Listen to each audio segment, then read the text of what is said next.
Good evening. At this time, I will call to order the May 4th, 2026 County Council meeting to order. Our first order is to recognize the Honorable William Bump Roddy for invocation and Pledge of Allegiance. Let us stand.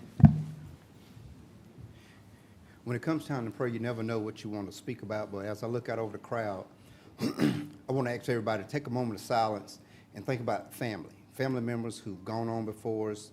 Think about your coworkers who you've worked with in the past who've gone on. Think about your neighbors who you've shared communities with that have gone on. So I just want to ask everybody to just reflect on those good memories of those who've gone on before us. And I'll say a prayer.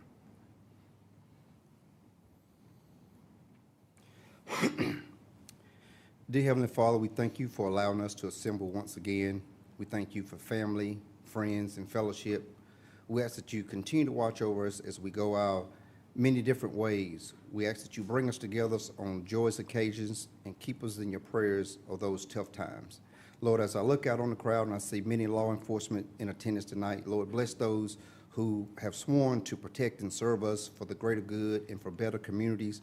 Bless those across this state and this nation who are being victimized with victim crimes and unnecessary roughness.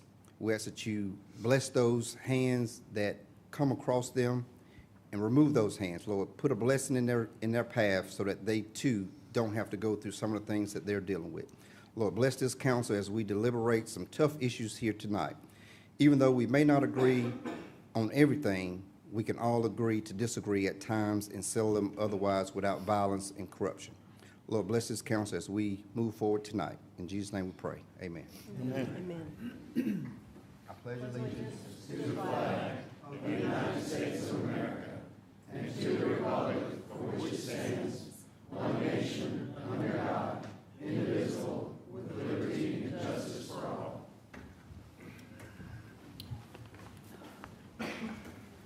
We do have a couple of individuals that we need to swear into office who volunteered to serve in boards and commissions. If I call your name, if you'll please come forward and stand in front of the podium, and our County Attorney, Laura Dover, will meet you in front in order to swear you into office. Andrew Steers, Keep York County Beautiful, District 7, and James Underwood, Board of Disabilities and Special Needs, the at-large position. Again, if you'd come forward to be sworn into office. On behalf of the council, we want to say thank you, gentlemen, for agreeing to serve your community and to do so on a volunteer basis. You don't get paid. You very rarely get thanked, but without the work of our citizens doing this type of work, we couldn't get things that need to get done in our community, especially things like Board of Disabilities and Special Needs. It's a critical position serving that community, as well as York County Beautiful. If y'all both stand together, yeah, there you go. Thank you.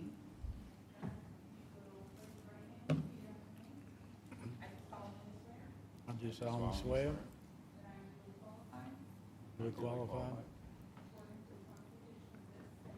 According to the Constitution of this state. Exercise the duty of the office. Which I've been appointed. To the best of my ability. Discharge the duties thereof.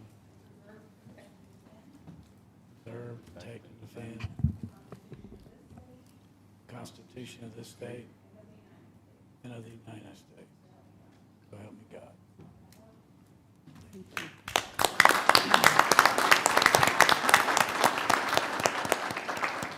Thank you again, gentlemen, for agreeing to serve. We do have the privilege tonight of recognizing some of our staff in order to recognize our county staff and some special folks in the detention center. At first, I will recognize County Manager Josh Edwards, who will recognize York County employees for Public Service Recognition Week. Yes, Madam Chair, thank you. It is my honor to just thank our over 1,340 employees. It is Public Service Recognition Week. Today is actually Firefighters Recognition Day. A lot of y'all that have teachers in your lives know that it's Teacher Appreciation Week. This really is a week for all of us to be thankful for public servants. We have so many dedicated public servants in York County. across multiple organizations, and I'm deeply thankful for every single one of them. And I hope that as those watching, those here in person, as you see York County employees, City of Rock Hill employees, teachers this week, that you thank them for their service. One of the things I wanted to share was, as we go through this week, you'll notice that we'll be recognizing our employees at all levels of the organization. It's an opportunity to honor and celebrate their contributions and to recognize the impact they make on the daily lives of York County residents. I'm thankful that we have the time to acknowledge that work and express our appreciation for their hard work and professionalism as they embody the values of this organization every single day. I wanted to just take 1 second to ask our employees that are in the room today if you would stand to be recognized before I hand it off to Chief Hicks. I see a lot of y'all in here, and I know the correctional officers, y'all are York County employees as well, so I would ask you to stand too. But I would just ask that we recognize all of the employees here tonight and thank them for their service.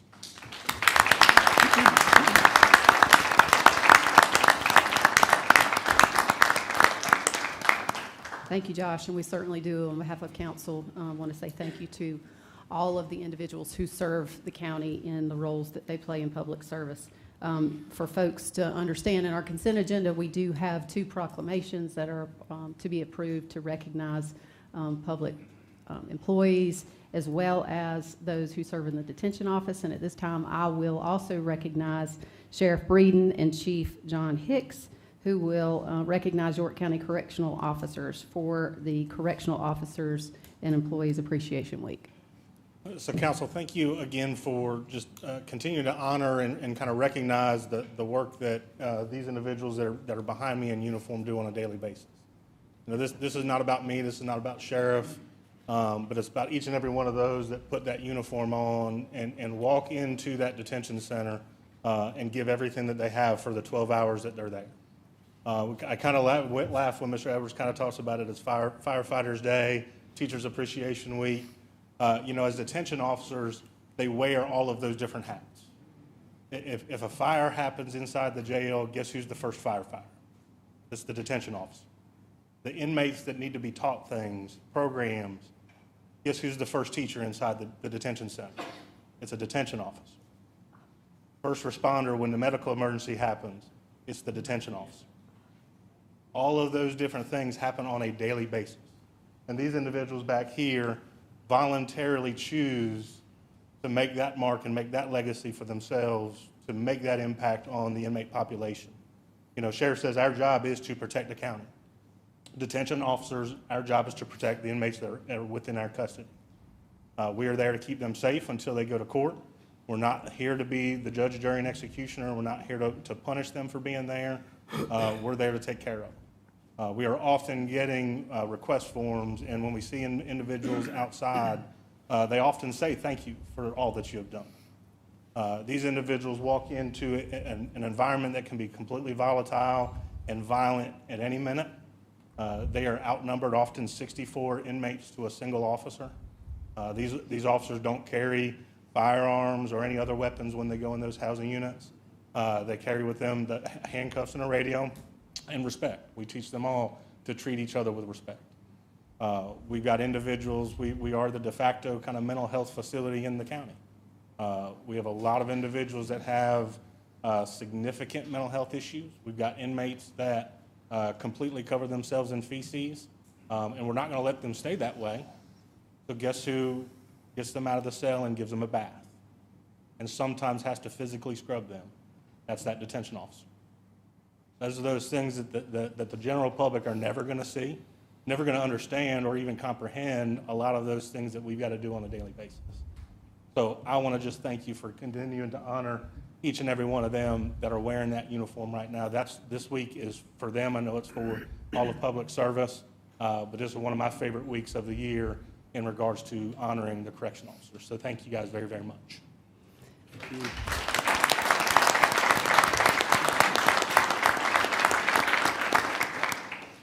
Yeah, just kind of expand on what Chief said. The average person doesn't understand how hard this job is. They don't. We talk about it all the time. Most guys in enforcement can't do their job. They can't. Most of them can't. And the things that they're exposed to, And for a facility as large as ours, we probably have less incidents in our jail than anywhere in the state. And the number of lives that they save that we actually document through life saving doesn't even compare to the number of lives they save with their vigilance and what they do. And a week certainly doesn't do it to justify what all they do for the county.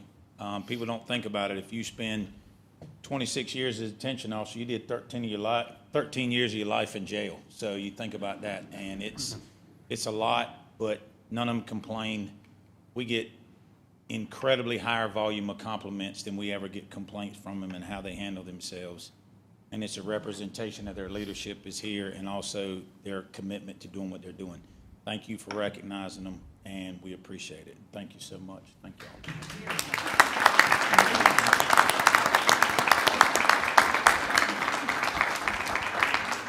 We would like to, as tradition, get a picture of the folks and appreciate so many folks coming out.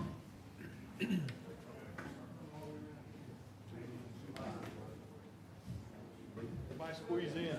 Know the drill. Tallest in the back, shortest in the front.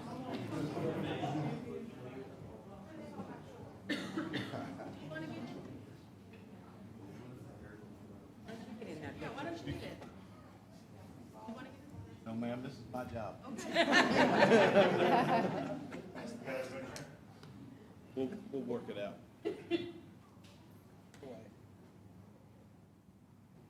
Ready? 1, 2, 3. And one for the internet tonight.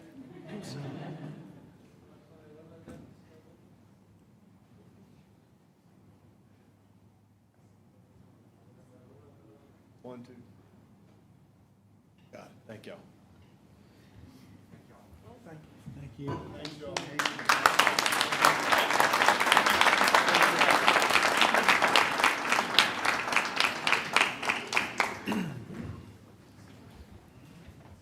As these folks make their way out, I know that council feels very strongly about the fact that being a detention officer is one of those things that you truly have to have a calling for. And we appreciate the work that's done in that department. Thank you, Chief Hicks. Thank you. We're moved now to our public forum session of the agenda. This is the opportunity for council to listen to constituents in the community who sign up. We have a large agenda tonight. We have 7 public hearings, so we do have a good bit of work to do, but what we do allow is individuals to sign up ahead of time for 2-minute slots. First come, first serve. What we do ask folks is that when I call your name, if you'll come forward, again, state your name, give your address before you start speaking, and as soon as your time starts, you will see the clock. Hopefully it works tonight. And if you'll pay attention, it'll slowly go down, and then it'll go to red blinking. And at that time, I would ask that you cut off your comments, because that means your time is up, and if you don't, then I'll have to do it for you.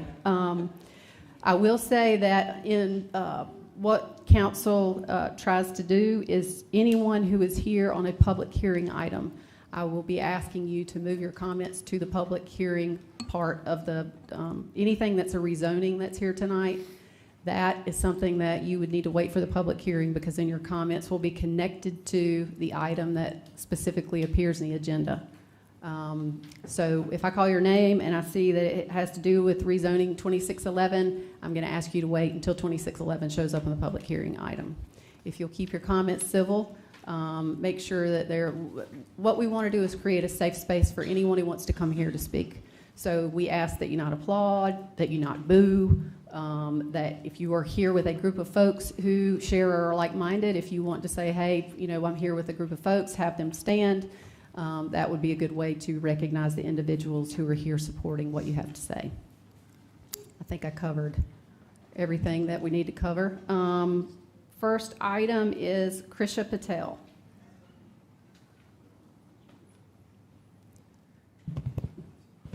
Hi, good evening, members of the council. My name is Krisha Patel, and I live at 439 Anvil Draw Place. I'm here to address the $1 billion QTS data center that's currently being built in our community. This development represents a significant change for our community, especially in areas where families live and work.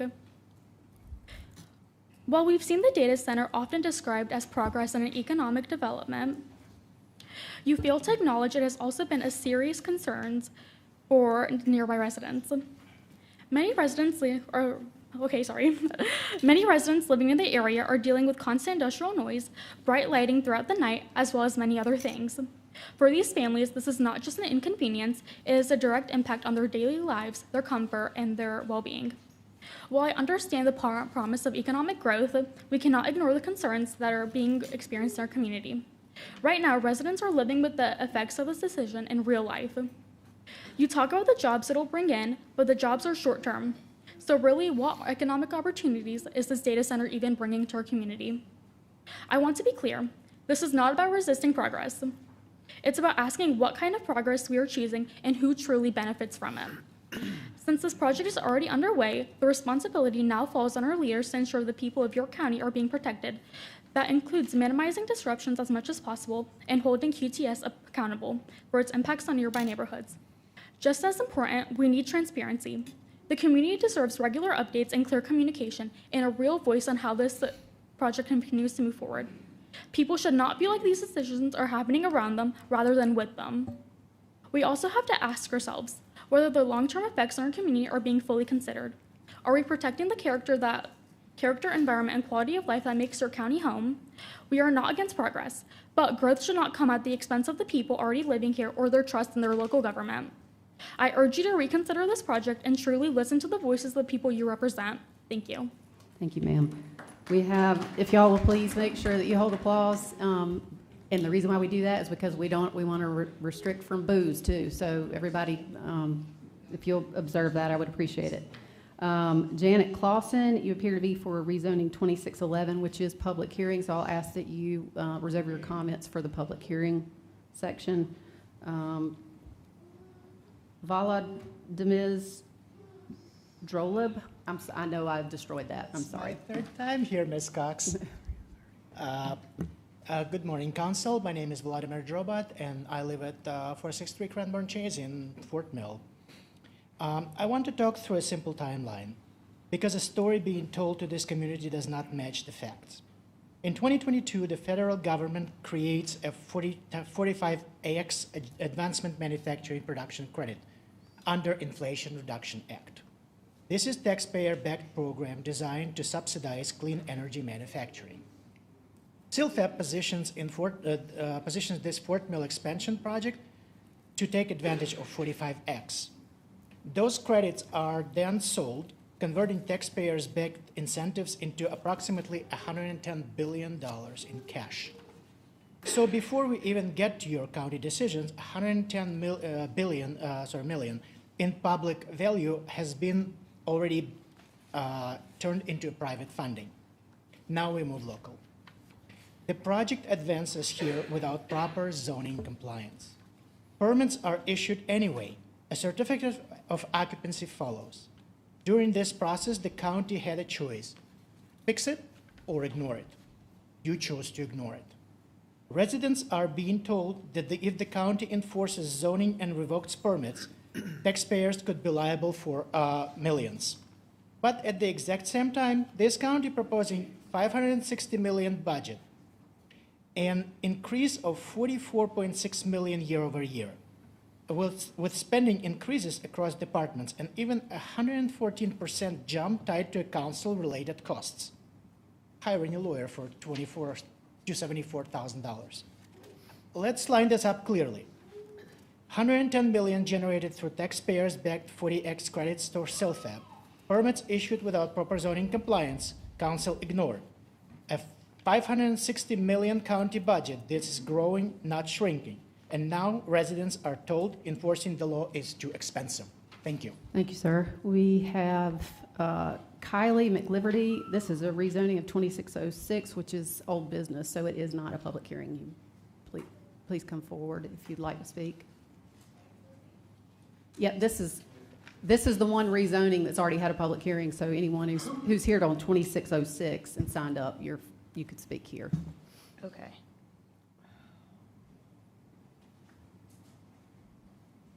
My name is Kaylee McLiberty. I live at 838 Gentle Winds Court in Fort Mill. Good evening, council members. My name is Kaylee McLiverty, and I'm a resident of Fieldstone at Waterstone here with a bunch of neighbors in the first 2 rows here. I'm also a local realtor, so I see firsthand how decisions like this impact both homeowners and property values. I'm here to ask you to deny the request to rezone the parcel adjacent to our community from planned development to general commercial and to keep the current zoning as planned development. I want to point out under the current zoning that a coffee shop and ice cream establishments are already allowed, so this is not about stopping development. This is about preventing a shift to a more intense, incompatible commercial use directly next to our homes. This change would allow for uses that are not compatible with our neighborhood and surrounding area. Within half a mile is zoned PD, NC, and residential, with the exception of Goodwill and Brewster's. We're potentially looking at drive-through commercial business less than 50 yards from our front door, bringing increased noise, traffic, lighting, and safety concerns directly into residential areas. From a real estate perspective, this can negatively impact property values. Our community, which you might not know, is deed restricted, and we only allow 10% to be rentals, meaning most of our homeowners are owners and homeowners. Safety is also a major concern. Within half a mile from Keating Place Drive to Tilburg Way, there are 15 stacked entrances at the intersection of Vandora Springs and 160. This congestion can significantly increase the risk for accidents, traffic, and delayed response times from emergency vehicles. I would also like to point out that this rezoning request is not consistent with York Forward 2035, and the applicant even admitted that in their application. This is not new quality or new growth that's needed. Within a 3-mile period from 7-Eleven to Baxter Village, there's already over 20 ice cream and coffee shops there. Thank you again. Please vote no. Thank you, ma'am. Robert Smith.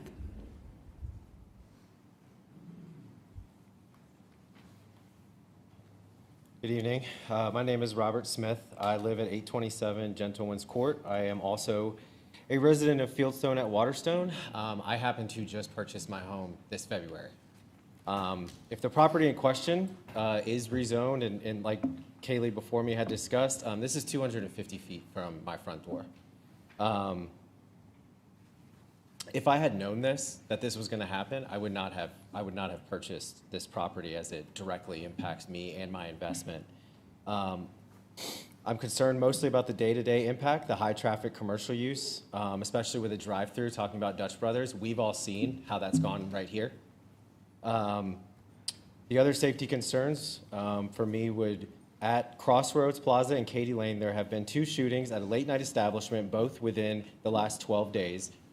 The rezoning of this land to GC puts us at risk of having another shooting at a late-night establishment, but this time 250 feet from my front door.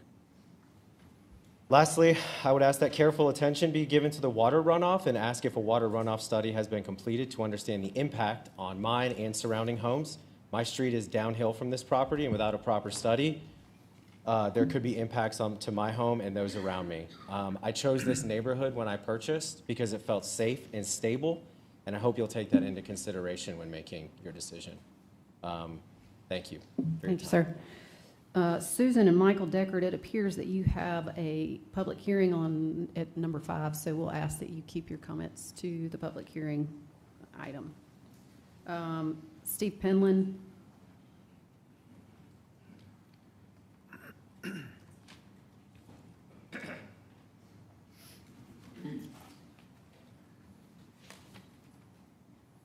My name is Steve Penland, and my wife Judy and I live at 6457 Campbell Road in York County. I would like you to know that, to my knowledge, no resident on Campbell Road received any notification about the past or future scheduled QTS community meetings. It appears that QTS does not want any local residents that are mainly affected by their project to attend. The format for this coming community event will be a panel session. All questions have to be submitted in writing the day before, and no questions will be allowed from the audience. Panelist members have been selected by QTS, and I'm sure they are data center supporters. My guess is that QTS wants to make sure that the answers presented will be favorable, and we will hear the same misleading statements. No water usage because of a closed-loop cooling system. They will not mention the chemicals and minerals used in the water to keep the system cool or the blowout that has to be performed to flush the system. No additional increase to surrounding air temperatures. Data is available that shows that data centers increase the surrounding air temperature around the data center by a minimum of 4 degrees. No increase in electrical bills due to the presence of a data center. This is the one item that will affect every single York County resident and business. Duke Power will have to make changes to supply energy for QTS, and their costs will be passed on to York County residents. Data shows that where a data center is constructed, electrical costs have gone up 267% in 5 years. QTS has stated there's no plans to expand the QTS data center project to include the newly acquired 400-plus acres, but document shows otherwise. They do not spend $26 billion and not have a problem. Blackstone, the company who owns QTS, just had to borrow over $2 billion for the commercial mortgage backing system to cover costs of the QTS. Does York County really want to do business with a company who misleads the public and is overly expanding their financial reach? Thank you. Thank you, sir. Dan Baxter appears to be a rezoning for, which is the first public hearing, so we'll ask that you keep your comments for that. Justin Murray.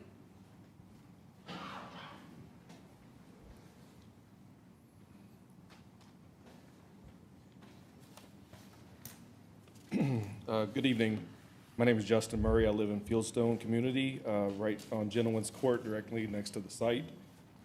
I respectfully ask that you deny the rezoning request as proposed. This project introduces high-intensity commercial use, specifically drive-through operations directly adjacent to established residential homes.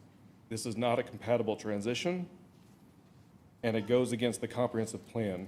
It's the wrong use in the wrong location. The proposed buffering is not sufficient for this level of intensity. A fence or landscaping cannot mitigate the real impacts: noise, lighting, continuous traffic from drive-through activity. We've already seen these impacts at the Goodwill site. This should serve as a clear lesson in what not to do, not as justification for further commercial encroachment. Further, traffic along 160 is already a concern. This development will add congestion, turning conflicts, safety risks for residents, school buses, and daily commuters. This entrance off Vandora Springs cannot sustain the intensity, and the delay of first responder time will be impacted. There are also outstanding stormwater, drainage, environmental concerns that have not been addressed. Given how close this site is to existing homes, that needs to be addressed. The site is already zoned planned development.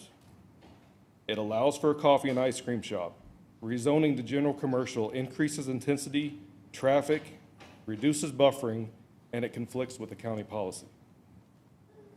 For these reasons, I respectfully request you deny the application. It's inconsistent with the plan, and it would require findings that are difficult to justify based on the health, safety, and welfare of our community. Thank you. Thank you, sir. Mr. Penland, you signed up twice, but you got everything you needed to say? I've got Steve Penland down twice. Okay, thank you, sir. Julie Ferraro.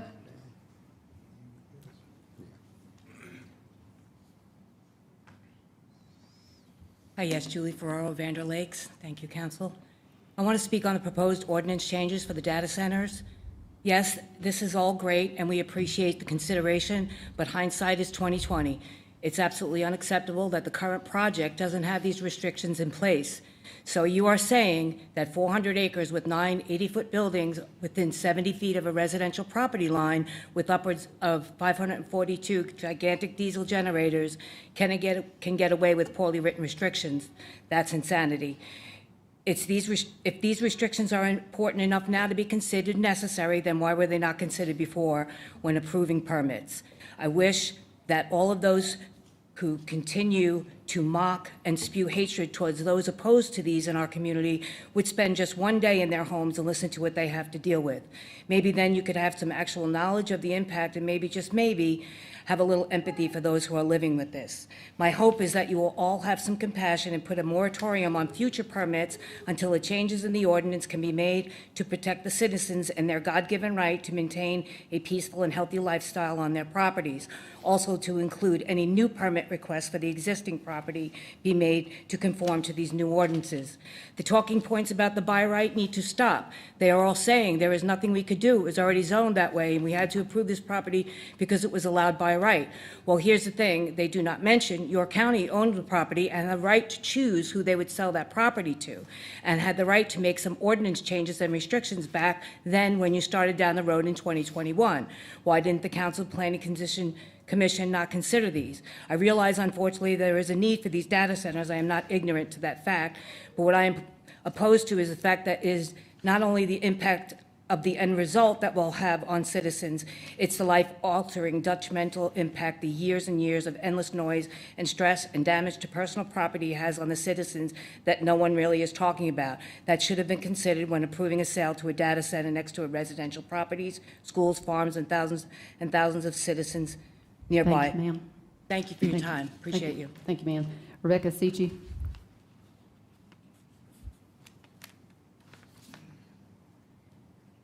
Hello, I'm Rebecca Sitchie. I live in the Allison Acres community of Rock Hill.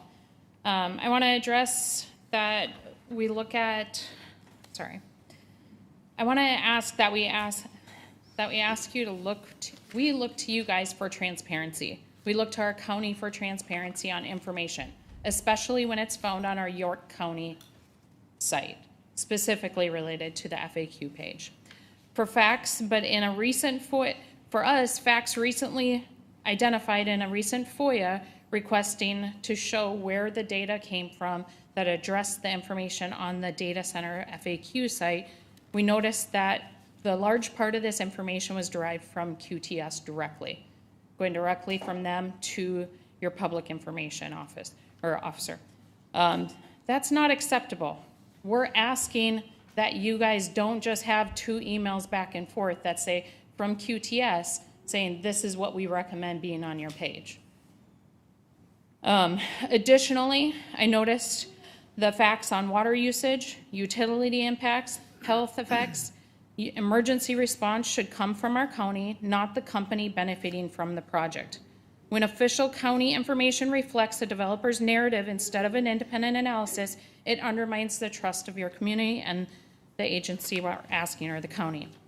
Additionally, I noticed there was an update made to this page recently removing all facts related to the health impacts to the residents. We ask that this be placed back on the page with factual information. Additionally, I want to ask that impacts to future ISO ratings based off emergency response manpower and equipment gets addressed on that page. I think this is a logical ask.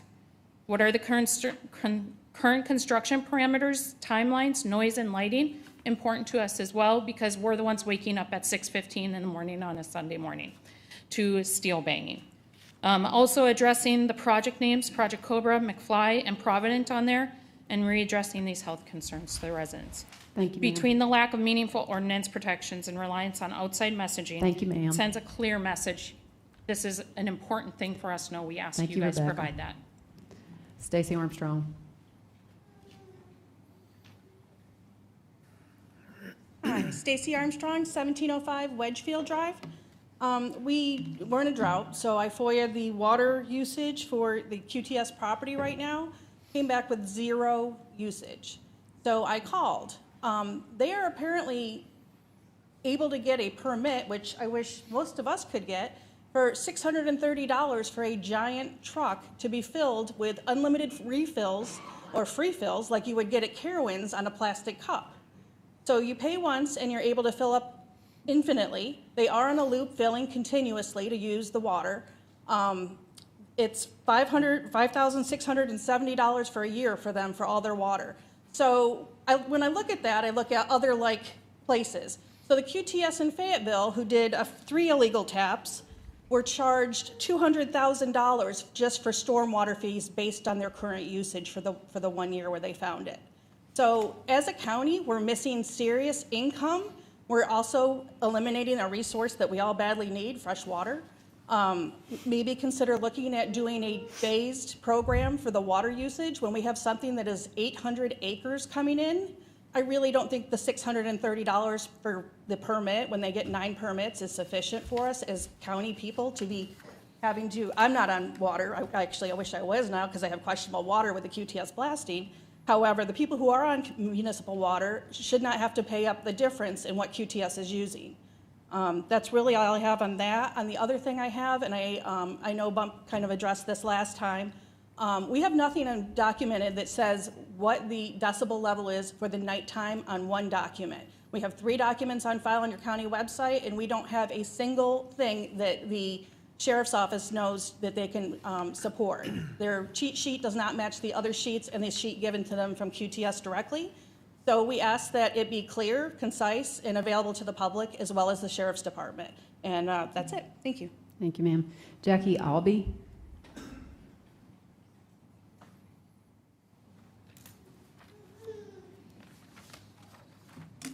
Hello. Jacqueline Albee, 848 Gentle Winds Court.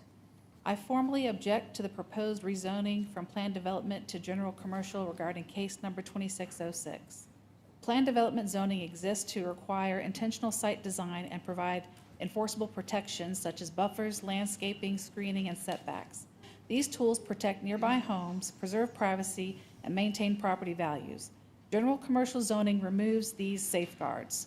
General commercial zoning allows a wide range of high-impact uses that are fundamentally incompatible with adjacent residential neighborhoods. Planned development zoning, by contrast, clearly limits what is permitted and allows development to be designed to fit its surroundings. The proposed rezoning would inevitably increase traffic noise, lighting, and visual disruption well beyond what nearby residents should expect to endure. Traffic impacts alone are reason enough to deny this request. Commercial operations bring unavoidable quality of life impacts. After-hours noise, deliveries, trash handling, and harsh lighting are incompatible with residential living. Larger buildings, expansive parking lots, and extended operating hours will intrude directly into backyards and homes, resulting in a permanent loss of privacy. Approval would set a dangerous precedent. Once one parcel is rezoned, future requests become harder to deny, inviting spot zoning and a slow but irreversible spread of incompatible commercial development into residential areas. This rezoning request is unsound and should be rejected. I urge all of you to vote no on case number 2606 and any future rezoning requests regarding the parcels of land off of Highway 160. Thank you all very much. Thank you, ma'am. Christian Kellogg.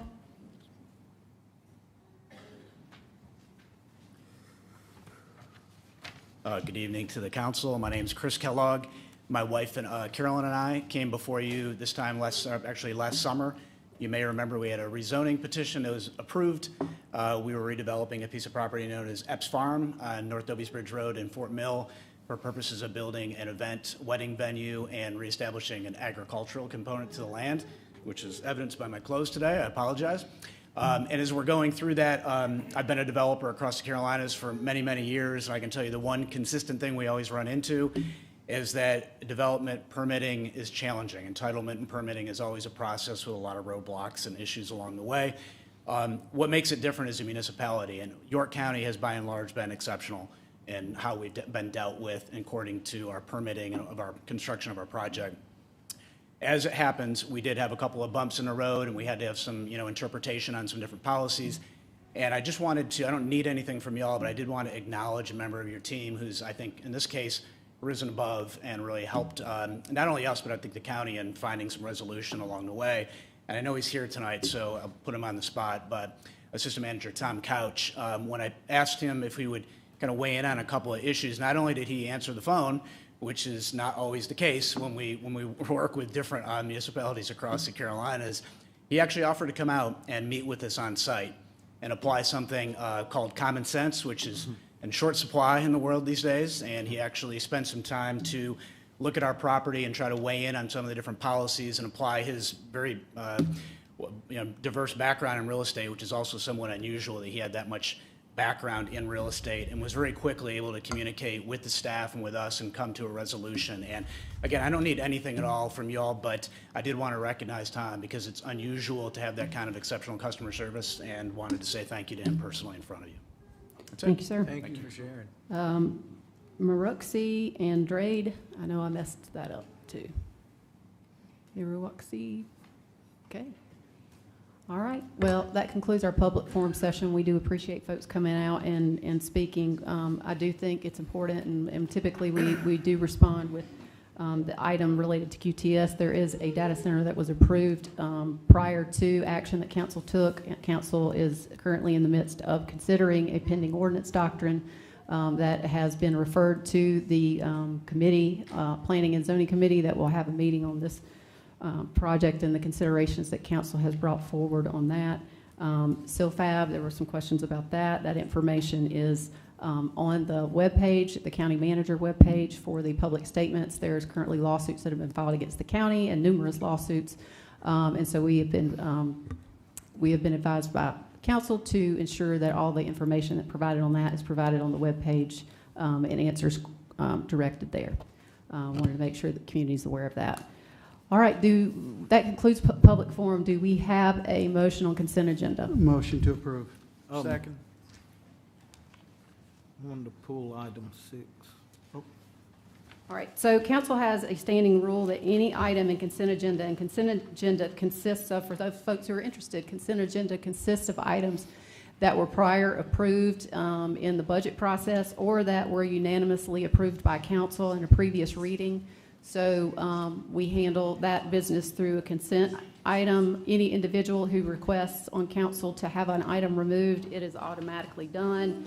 No questions asked. So item number 6 in consent agenda will now be taken up as item number 2 in new business.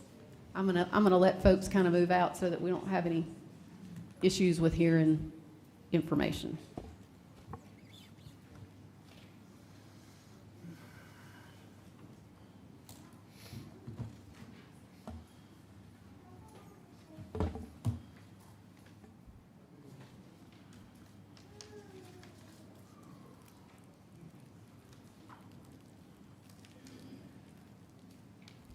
All right, so the motion on the table is to approve consent agenda with item number 6 being removed to the active new business. Was there a second to that? Second. Motion and a second. All in favor say aye. Aye. Any opposed? Hearing none, motion carries unanimously. We move now to our first public hearing item, rezoning action, hold a public hearing and consider first reading case number 26-03, tax map number 292000010, to rezone from GC to RMX 20, 12.8 acres in District 3. Good evening, Council. Thomas Newland, Long Range Planner. So, this property is at the interchange of Alexander Love, 321, and Blessed Hope Road. Crucially, we are only rezoning the area highlighted in blue that will have access onto Blessed Hope Road. So the applicant proposes to subdivide this property to build 3 large lot homes. All of these will pretty much exclude the exterior going onto Highway 321, Alexander Love. It will only be the kind of insular segment. You can see most of this property is tree cover. There is some parts of it are carved out for power lines. So this gives some more context to what we're rezoning. It is currently split zoned between RMX 20 and GC, and we're taking the segment that is GC, that is exclusively with access to Blessed Hope Road, and making it RMX 20. The intended subdivision will look something like this. These 3 black lines kind of indicate where those 3 residential properties will be. Future land use has this all as municipal infill, so we like to defer and see what City of York likes to do here. This is actually from their new future land use map ratified in March, and our subject parcel is highlighted for general commercial development, or sorry, community center development, which is very similar to ours. And we're looking for that combination of retail and multiple housing types. So staff recommends approval of this request, given it's consistent with City of York's comprehensive plan and therefore ours. It's going to, again, going to allow those housing types and residential density that's expected in the designation, and it abuts other properties zoned RMX 20 across Blessed Hope Road. By unanimous vote, Planning Commission recommended approval with the condition that the property is subdivided so that no more than one zoning district is applied to the parcel. Any questions for staff?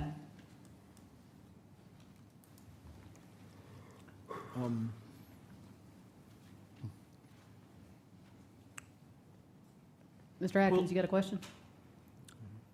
Yeah. Pull your chart back up there. Next one, right there. So in your black lines here, I've had nobody reach out to me about this. But basically, where the black lines are in that area is where they're wanting to put the RMX 20. So, yeah, this property here that will be created, this triangle, this wedge here, and this one here will all become large lot residences.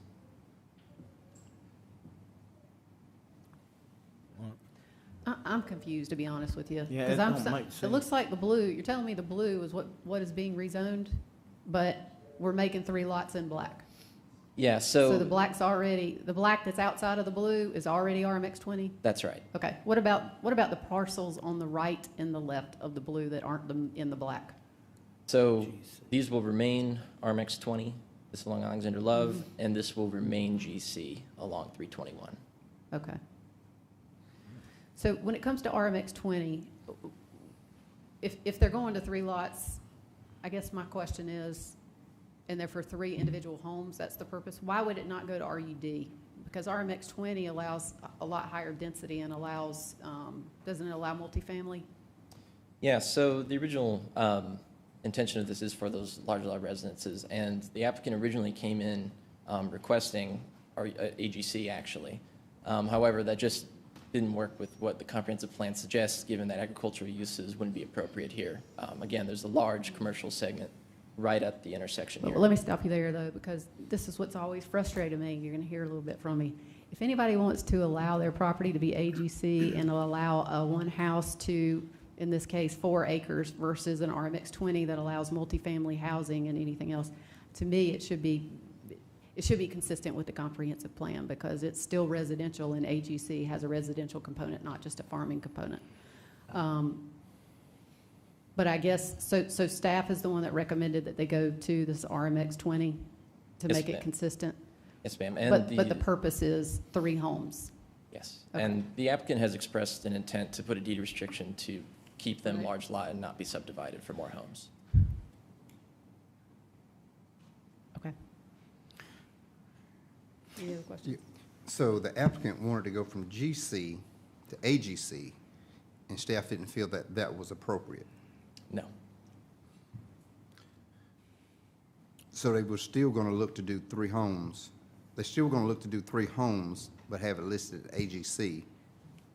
Yeah, let me add to Mr. Llewellyn's presentation here. So when the applicant first requested AGC, the agricultural uses, this is a donut hole in the city of York. Okay. So it does not match their comprehensive plan, and our plan calls for any uses or changes to zoning in the unincorporated area to match what the city of York is looking for in their comprehensive plan. So that's why the staff recommendation was to deny AGC as was originally asked for, because that's what the comp plan is recommending.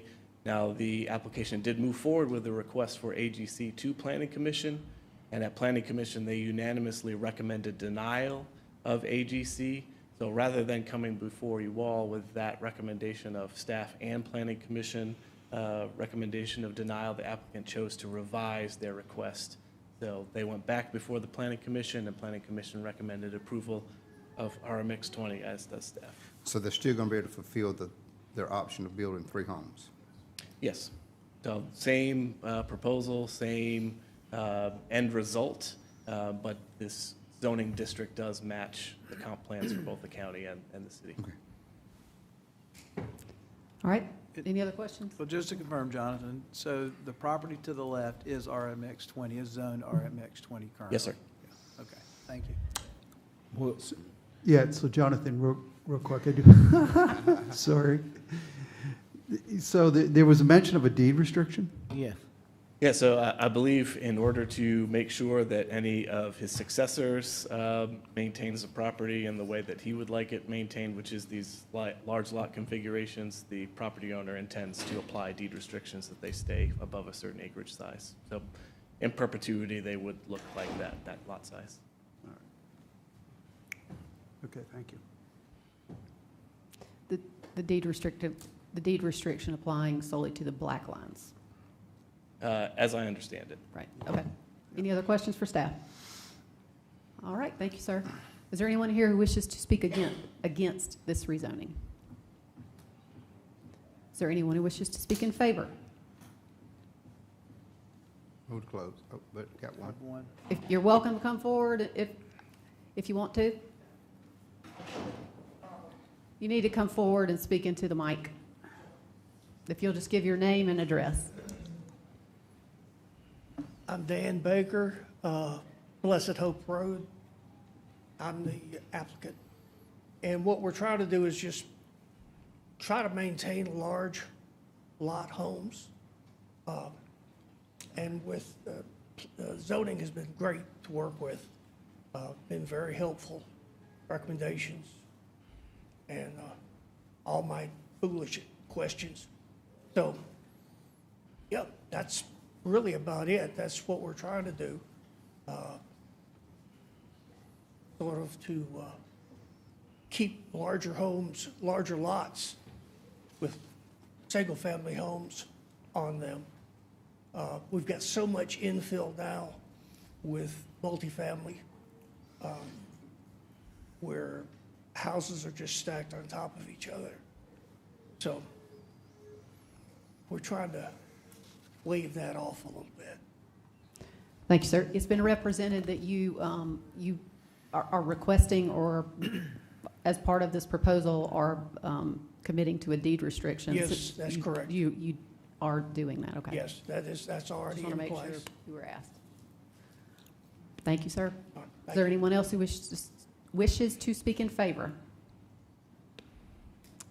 We have a motion to Move close? to close. Second. Motion and a second to close public hearing. Any discussion? We're just closing the public hearing. All those in favor say aye. Aye. Any opposed? Hearing none, public hearing is closed. Do we have a new motion? Motion to approve, but I'd like the applicant to reach out to me. Second. Motion and a second. Any discussion? All right. Is your motion made with the deed restriction condition, or are you going to talk to him before second? I just want to make sure we're clear. You'll Yeah, talk to him before second? I would love for the deed restriction, but I still would like to talk to Okay, him. fair enough. All right. So we have a motion and a second. Any other discussion? All those in favor say aye. Aye. Any opposed? Hearing none, motion carries for first reading.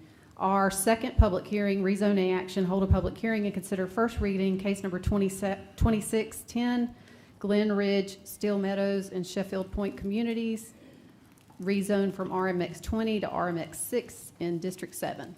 Yes, sir. So this is part of our further efforts to, as part of council-initiated rezoning, to move these 184 parcels, these are all townhomes, into the appropriate zoning district, RMX 6.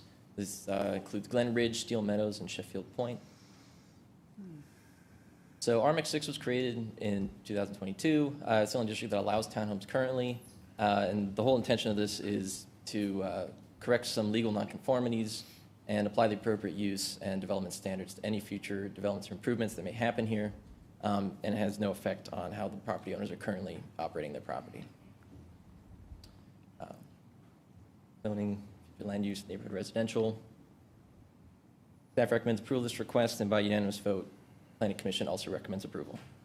Thank you, sir. Any questions for staff? My understanding is that everyone who is contained, this is a nonconformity that was created by RECODE, is that correct? A legal nonconformity, yes. And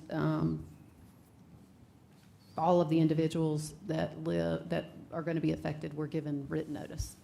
Yes. Is that a yes? Yes, ma'am. Okay, Yes. thank you. Any other questions? All right, is there anyone here who wishes to speak against this rezoning? Is there anyone who wishes to speak in favor? Move to close. Second. We have a motion and a second to close public hearing. Any discussion? All those in favor say aye. Aye. Any opposed? Hearing none, public hearing is closed. Do we have a new motion? I make a motion to approve. Second. Motion and a second to approve. Any discussion? All those in favor say aye. Aye. Any opposed? Hearing none, motion carries unanimously. We move now to our third public hearing item, rezoning action. Hold a public hearing and consider first reading case number 26-11, tax map number 501-0000029 to rezone from NC to RC 1.62 acres in District 5. Yes, sir. This property is along York Highway at the intersection with Edna Church, as well as Chapel View Court and Eastview Road. So the applicant proposes to build a gas station and convenience retail strip here. Notably, there is not any frontage onto York Highway, the very northern end of it. And this property was created through a road realignment as part of a Penny's project. Crucially, Chapel View Court actually used to connect up and kind of wishbone with York Highway. And Edna Church used to continue to cut through. So the property we're actually looking at right now is this wooded area here. This is the site plan that was submitted. You can see it has 2 access points off of Eastview and 1 onto Chapel View Court. Zoning district, a lot of these properties are zoned for commercial, especially centered around the intersection, with everything else being thoroughly residential. And this all exists within a rural center node according to the comprehensive plan. Staff recommends denial of this request as it's not consistent with what the comp plan and future land use map show. It would allow more intense commercial development in a space directly across from residences, and it would allow commercial access points onto Chapel View Court, which is otherwise a thoroughly residential road. By unanimous vote, Planning Commission also recommended denial. Thank you, sir. Any questions for staff? Thank you, sir. Is there anyone here who wishes to speak against this request? If you'll please come forward and give your name and address.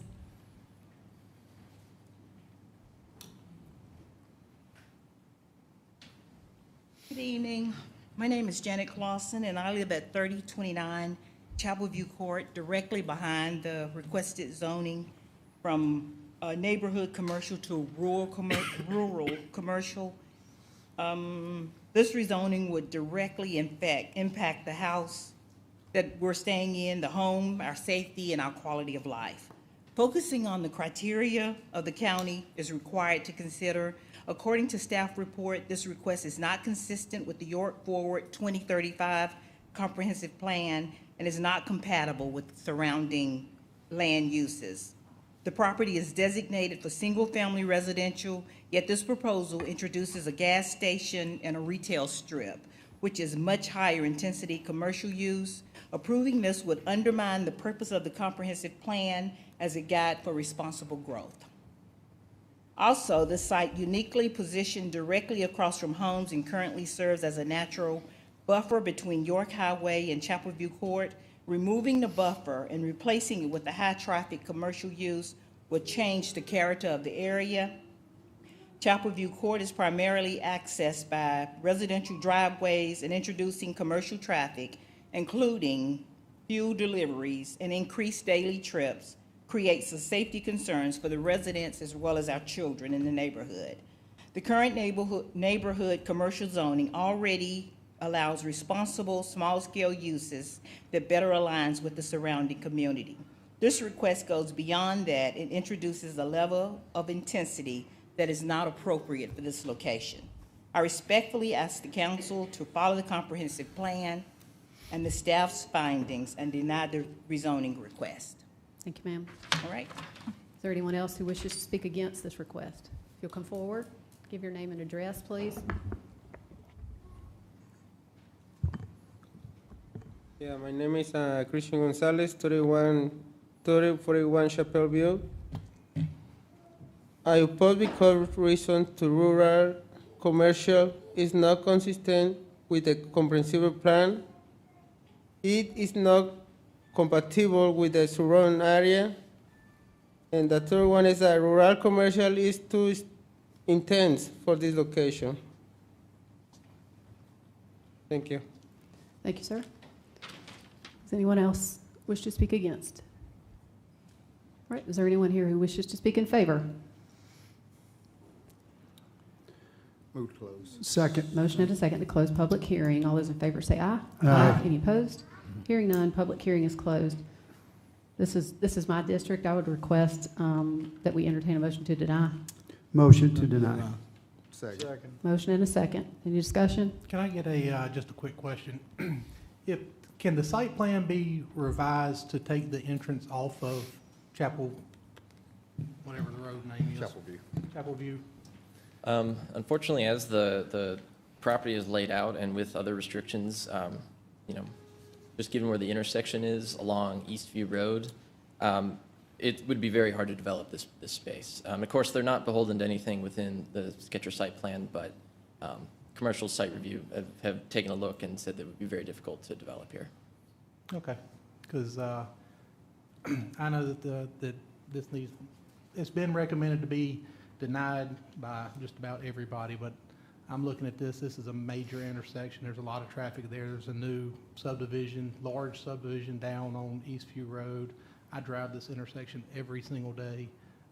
It's commercial across the street with the Dollar General and then storage units. You got the convenience centers across the street on the other side, and then you got an appliance store. So it's a gas station would fit on that corner very well if we could put some buffers and keep them off of that Chapel View Court. But other than that, I like that position, that place for a gas station. It's actually a nice little location.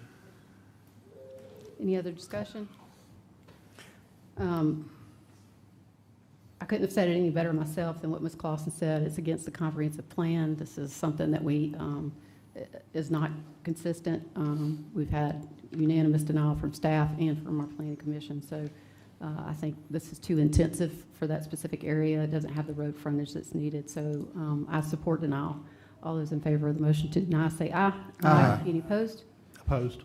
Motion carries 6-1. We move now to public hearing item number 4, rezoning action. Hold a public hearing and consider first reading case number 2612, tax map number 544-0000-210, rezone from UD to LI, 0.99 acres in District 6. Yes, sir. All right, this property is about an acre between Big Oak Lane and Grayson Road, kind of between the Old York Road, Heckle interchange, and the Rock Hill Airport. So the applicant proposes to build and operate a machine shop, including office space, warehousing, and a truck loading bay. You can see a lot of the neighbors are operating under kind of the similar conditions.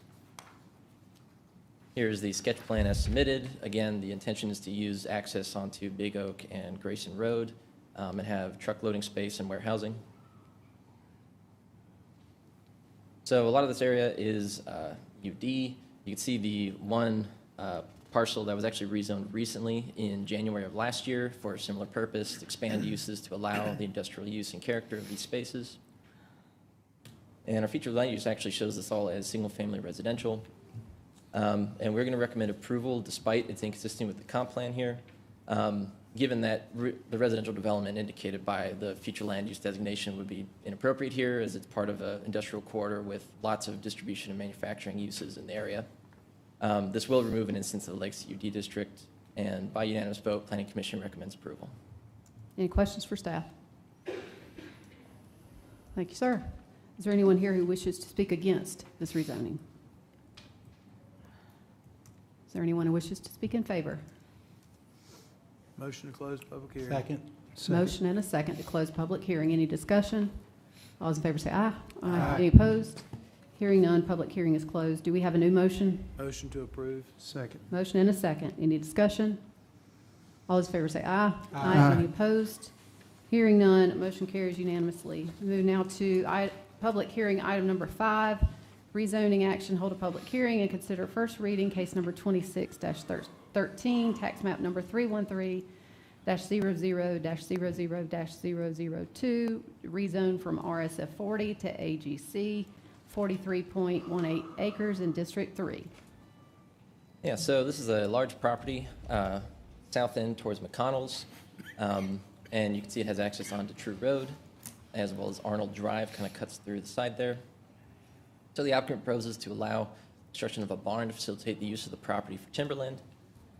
As it's currently zoned, it is RSF 40. A lot of these properties here, you can see some of them, when you compare it to the building footprints layer, have been built, but a lot of these were zoned residential for an expected subdivision that simply didn't come to be a couple decades ago. And our future land use has this area staunchly in agriculture. So we recommend approval of this request, given it's consistent with the comp plan and future land use map. It will allow the expected land uses within the designation and abuts other properties already zoned AGC. By unanimous vote, Planning Commission also recommended approval. Thank you, sir. Any questions for staff? Thank you. Is there anyone here who wishes to speak against this rezoning? Is there anyone who wishes to speak in favor? I'm Howard Wright. I live an adjoining property down the road, and I would like to encourage the council to allow this. This is a great thing for the area. Thank you, sir. Does anyone else wish to speak in favor? Motion to close public hearing? Second. Motion and many seconds to close public hearing. Any discussion? We've closed public hearing. Do you want to speak on the item? Yes. I believe this is True Road. If I have this correctly. This is over by True Road. Yes, sir. 48 acres is owned by my family.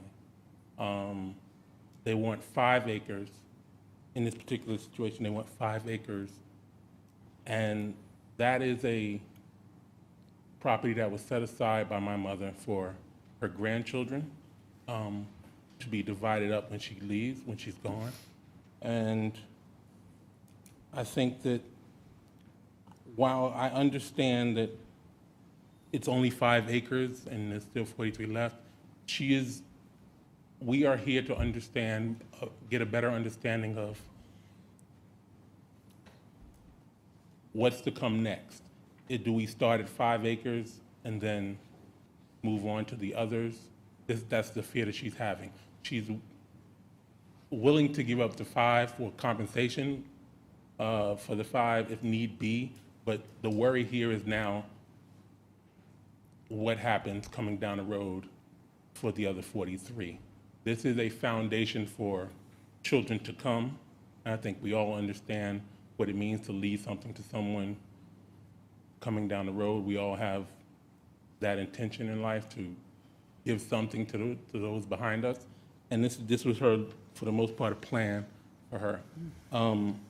If this is done, it interrupts a life's work, we can say, to build a foundation for those coming down the road. We were here for the most part to understand, get a better understanding of what is this necessary? And if so, yes, what's to come down the future? That's what also is most important for us. Thank you, sir. Thank you. So we're in the midst of, I want to address your point. Are you finished? Yes. Okay, thank you. Okay. Well, we actually are in the midst of closing the public hearing, so I do want to address a few things. This is first reading. Okay. This is public hearing. Mhm. I would encourage you to speak with staff if you don't mind catching up with this gentleman in a Okay. suit.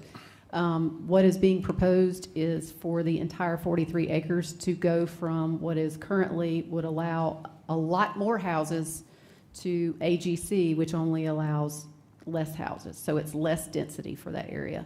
What I would encourage you to do, since we are in the midst of closing the public hearing, is if you'll just connect with him and get your questions answered, then maybe that's a better way to address what your concerns are before the next 2 readings. Okay, thank you. Yes, sir. Do all those in favor of closing public hearing? Aye. Any opposed? Public hearing is closed. Do we have a new motion? Motion to approve. Second. Motion and a second. Any discussion? Just, well, just considering what we just heard, I mean, would we want to defer this and give him a chance to talk to staff so he better understands what he's asking for before I realize we could get further along, get closer to 3rd reading, but I'm not encouraging a decision other than what's been submitted tonight, but it seems that some information needs to be shared.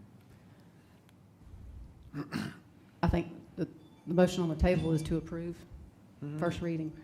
So if council wants to entertain a different motion, that's fine, but the motion currently on the table is to approve first reading. I would support. Well, I mean, they've already went this far and spent anyway. If they come back, they pull it back, they're not gonna lose, I mean, the money spent for their Right. request anyway. So the motion currently is to approve first reading. Any other discussion? Let me Mr. Roddy. jump in right here. If I understand the gentleman's question correctly, his family owns some property close by or maybe connected to it, and he's wanting to know, by rezoning this to AGC, what impact is it gonna have on his family's property? That's what it sounds like to me. Because someone wants to leave land to grandchildren down the road, and I think he's just wanting to know, how does this change his family dynamics down the road when it's time to divide the land up? Is that I guess that's a fair question that he's asked this body. That's what it sounds like to me, that I think staff can answer before second or third. Yeah, I think he'll be fine, because as long as his property's not rezoned. Because Right. he doesn't own the 43.18, so long as his property remains RSF 40, he can still do what he wants to do with that property. And this rezoning doesn't impact his family's land if it's in fact rezoned. If this property is rezoned, it doesn't change his family's land's rezoning or property. So- Right. Jonathan, if you'll make sure to connect Yeah, with him. right now, Mhm. right now. I've got a feeling he's not going to be opposed to this, but you never know. Any other It was that discussion? gentleman's name. Yeah. Any other discussion before we vote? Well, just clarification, if we rezone to AGC, then if the other property happens to be AGC and it switched from RSF 40 to AGC, then they're going to have a difficult time getting Going it back. zoned to RUD or anything else. I think all of those are questions that we're not going to be able to answer Now, I until he just thought speaks I to would them. clarify if I'm right or wrong. I think we're with We're staff. hypothesizing at this point. So the motion, I think the best course of action is to move forward with the motion currently on the table, and there's still 2 readings to address any issues. All those in favor of the motion say aye. Aye. Any opposed? Motion carries. Our 6th public hearing, rezoning action, hold a public hearing and consider third reading, case number 26-07, tax map number 7190000. 100, rezone from LI to GC, 50.803, Council District 7. Just for council's recollection, this is a rezoning that has already had 1 public hearing, but was renoticed to have a 2nd public hearing. And so council has been fully briefed on the project. Are there any questions? Do we need to go through another? Are there any questions for staff? Nope. All right. Hearing no questions for staff, is there anyone here who wishes to speak against this rezoning? Is there anyone who wishes to speak in favor?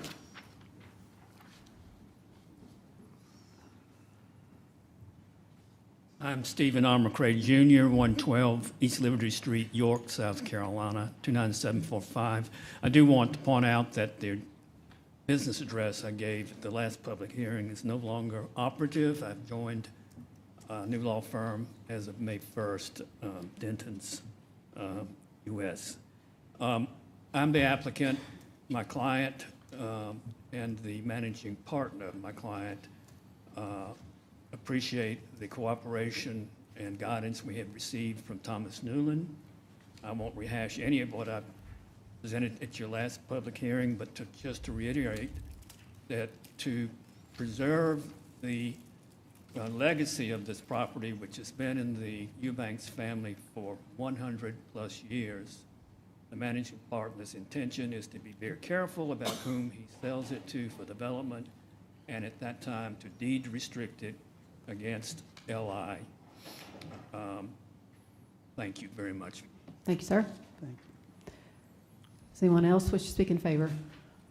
Hey everybody, Scott Coconut, 122 West Oak Street in beautiful Whiteville Park neighborhood in downtown Fort Mill. Yeah, this will be a good thing for the District 7 in York County, also a good thing for the Fort Mill School District. So thank you for everything y'all do. Anyone else? Do we have a motion to close? Move to close. Second. Motion and a second to close public hearing. Any discussion? All those in favor say aye. Aye. Any opposed? Hearing none, public hearing is closed. Do we have a new motion? Motion to approve. Motion and a second. Any discussion? All those in favor say aye. Aye. Any opposed? Hearing none, motion carries unanimously. We move now to item 7, our final public hearing item. Council to hold a public hearing and consider third reading of an ordinance to amend the York County Code of Ordinances by adding Chapter 37 entitled Ambulance Service Franchises in order to establish a franchise requirement for ambulance service providers operating within York County for emergency patient transport, to establish the terms and conditions upon which non-exclusive franchises may be granted to private ambulance services, to establish procedures for franchise applications, the payment of franchise fees, the period of operation granted by such franchise, renewal procedures and the standards applicable to such franchises, to establish appeal procedures for denial of an initial or renewal application or the termination or restriction of a franchise, to establish penalties for violation of this ordinance, to hold a public hearing, and to provide for other matters related thereto. Do we have anything from management before we open the public hearing? Yes, Madam Chair. Our Assistant County Manager of Public Safety, David Garner, was going to share a few thoughts prior to that. Thank you, Mr. Manager. So rather than reiterate what was stated at the first reading, I'll draw council's attention to our EMS strategic plan, specifically goal number 2, as it was recommended by the JPS committee, as was this ordinance. And goal number 2 is to establish a unified framework for EMS system regulation, franchise accountability, and quality assurance to ensure service level equity for all providers on behalf of citizens. And so that's really the guiding tenets of this EMS franchise ordinance. So as we develop this with our outside counsel and actually creating an oversight committee, a franchise application process, and a system by which the county can evaluate our providers and actually hold them accountable to the standards which we have adopted, this franchise application and ordinance became the product of that.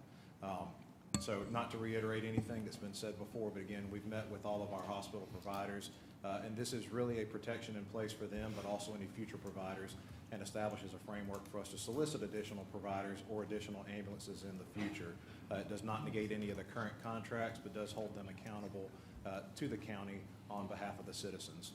I'll be happy to answer any other questions that you have at this time. Any questions?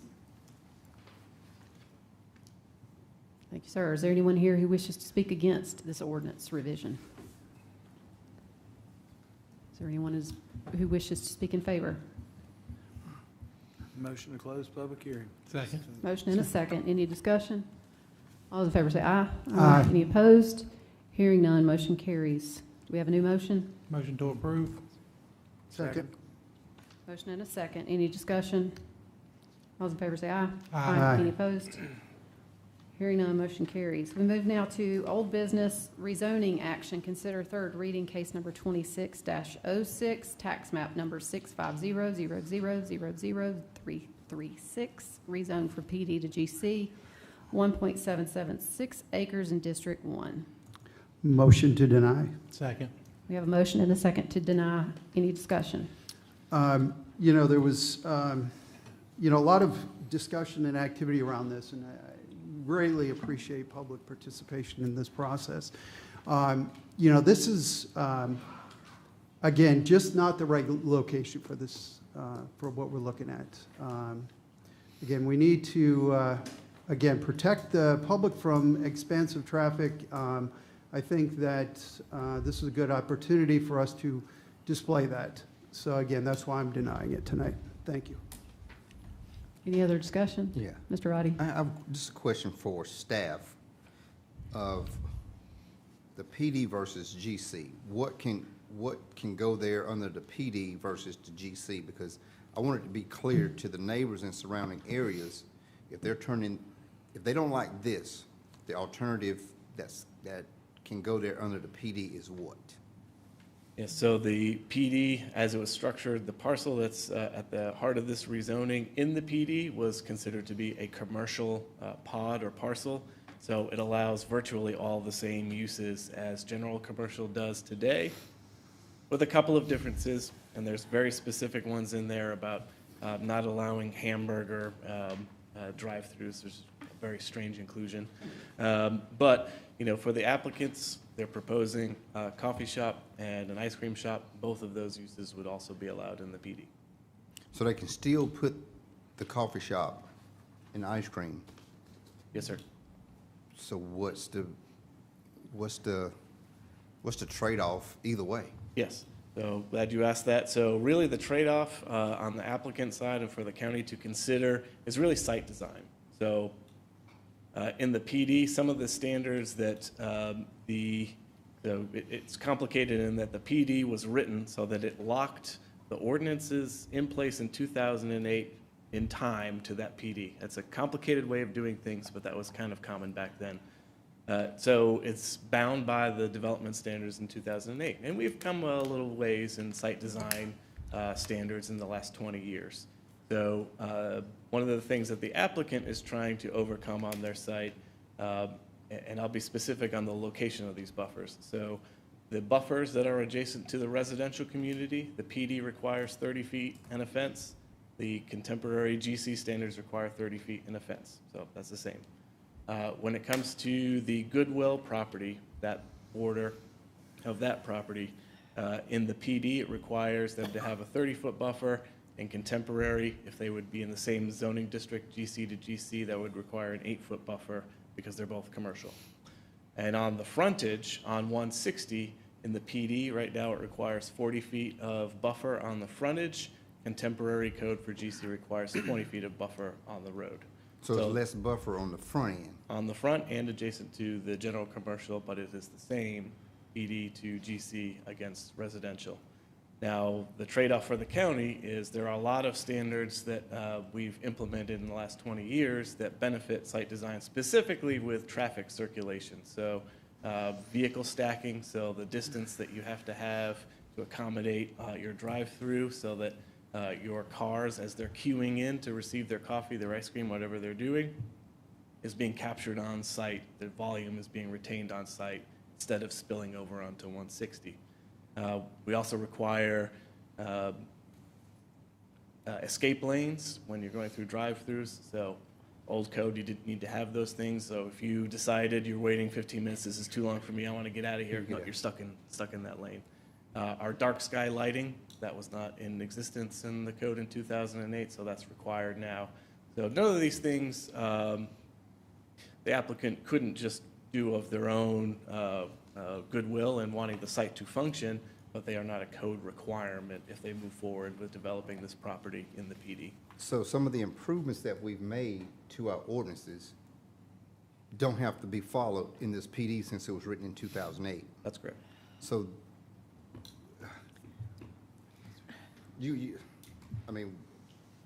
so it's going to be developed under the 2008 standards as opposed to some things that have gotten better for the surrounding area and community because we're going to stick with the 2008. And the same businesses can locate now as opposed to if we went to GC. Yes, sir. Right, that's what they want, that's what they get. Madam Chair, let me add to that real quickly, because our packet was 438 pages. I may not have written this down properly, but to pick up on what you were saying, zone, as it's currently zoned, they could have retail, restaurants, business services, ice cream, yogurt, coffee with drive-throughs. What they cannot have would be gasoline sales, gas stations, or self-storage facilities. Is that correct? I believe so, yes, sir. All right, then let me ask this. And you just mentioned this a minute ago. So in the current ordinance, it says 40 feet of stacking, which is like 13 and a half yards at best, right? My concern with this all along has been, and really on any major thoroughfare like Highway 160, anything that's going to slow traffic down, there's got to be an alternative. And 13 yards of stacking is not really a lot. That's not a lot of cars. Just two cars, basically. So do we have any discretion over the stacking? And even with DOT, do we make recommendations for turning lanes or decel lanes or some way to get the traffic off the road so traffic keeps moving on the 4 lanes? Yeah, so for the vehicle queuing, I believe it's a table that scales based on, I forget what the other factor is, maybe it's speed of the adjoining road, but so it's a scale, and 40 is the minimum, so that's the lowest end. And when it comes to decel lanes and things of that nature, being 160, it's a state road. This project in both districts, PD and GC, when they come to develop the site with civil engineered plans, they would have to go through the TIA process. That would analyze the traffic, and if there are problems created by traffic entering the site, leaving the site, all of those would be factored into evaluating the level of service on the roads.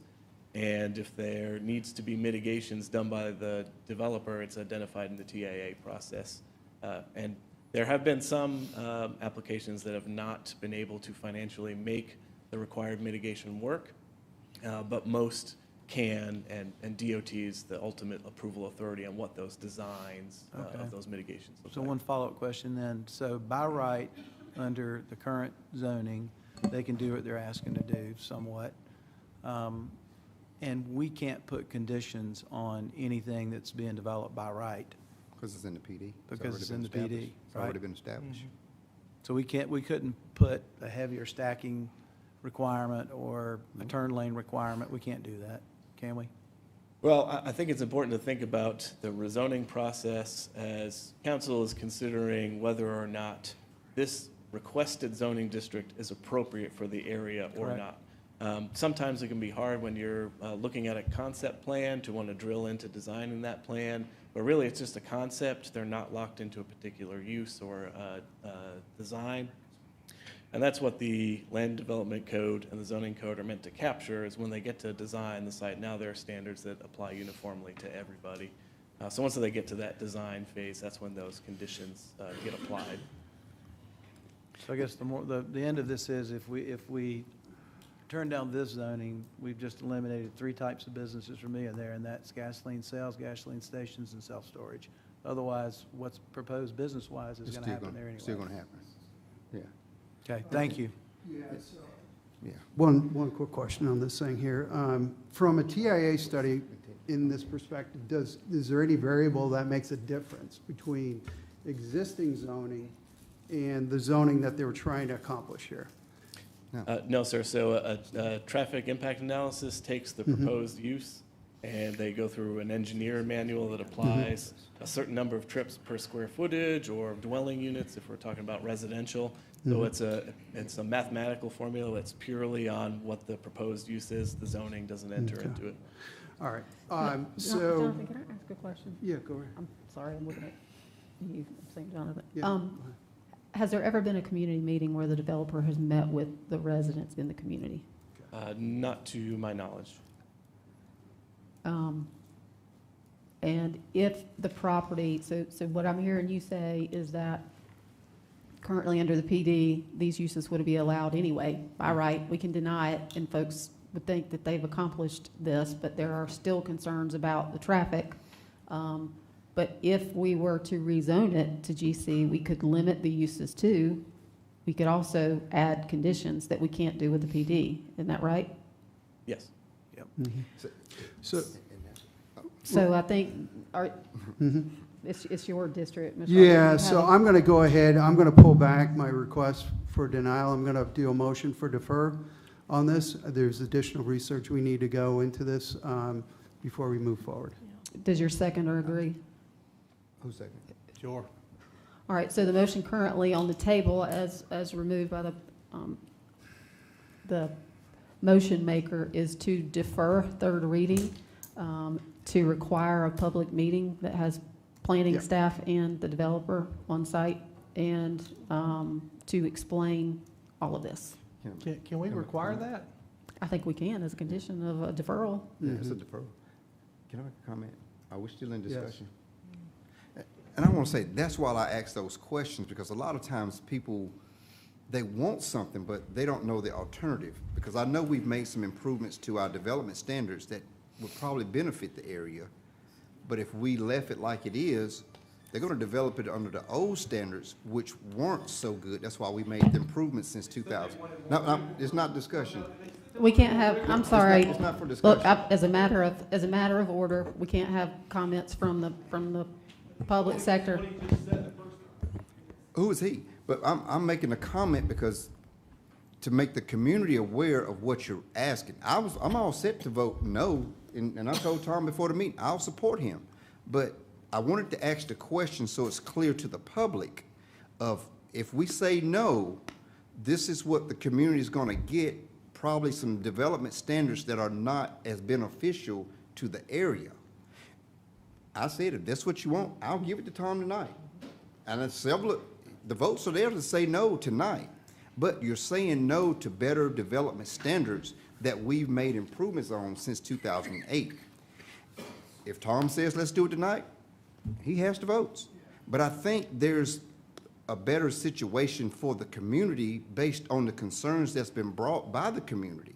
And if you don't understand it, I apologize. But I know GC will allow us to put some things in place that will benefit the area versus staying under the PD now that we can't add anything to it. The PD's gonna be the PD. They can do what they're gonna do. But it's Tom's district. I got a yes vote if you want it tonight. But we're asking for a deferral to make sure we put some protections in for the community. So I don't. Follow up, bump on this one here. Again, I think that it's, under this situation, again, this is very unique. I think it's prudent that we have these discussions, we bring in a developer on this thing. Again, we could, by deferring it doesn't mean we're approving it, okay? We can always come back and deny it, okay? By deferring third readings allows us to understand what's gonna be the best situation for you all in this process. Motion on the table is to defer. Any other discussion? All in favor say aye. Aye. Any opposed? Hearing none, motion to defer is approved. All right.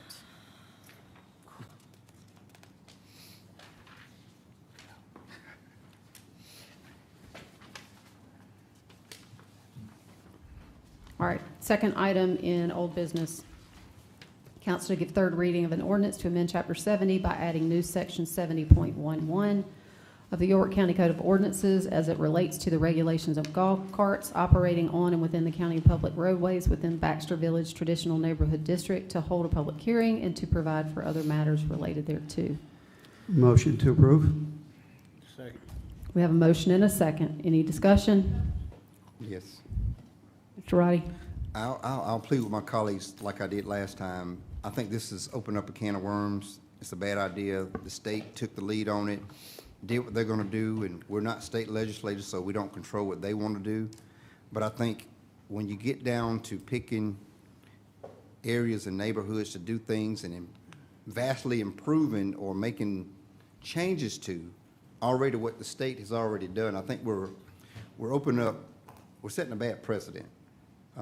And I understand certain communities want to be golf cart communities, but the state has already came down and said what's acceptable.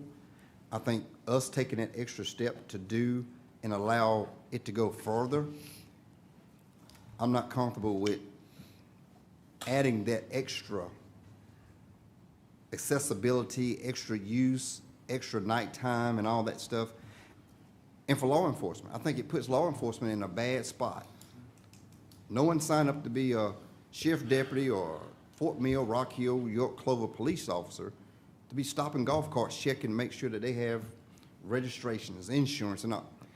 It's not a good, there's better use of our law enforcement's time, energy, and effort to be worried about golf carts at nighttime. And what this does gives nighttime use to golf carts. I'm not a big fan of it. If they want to do that stuff down at the beach, let them do it at the beach, but we're not the beach. And so I would ask my colleagues to not support this. You know, Tom has asked for it, but this is something that I just don't think we should go down this road. So with this motion for approval, again, you know, in this Baxter area, again, it's considered an overlay.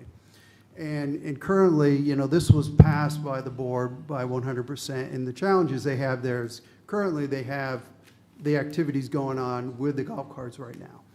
This will allow them to actually get an ability to have some, be able to react and have some teeth in this policy that will help out the board itself. Again, where they cross across Sutton Road, it will be one location they can cross as opposed to what they're doing now, which is in multiple locations. Again, I think this is an opportunity, again, where it's very isolated, and I understand your concerns. I would not, again, want to open this up to the entire county, but I do think because this is an overlay and what they do have currently going on is what they have right now is what this does. It gives them some additional support. So that's why I'm supporting this. I have a legal question, I guess.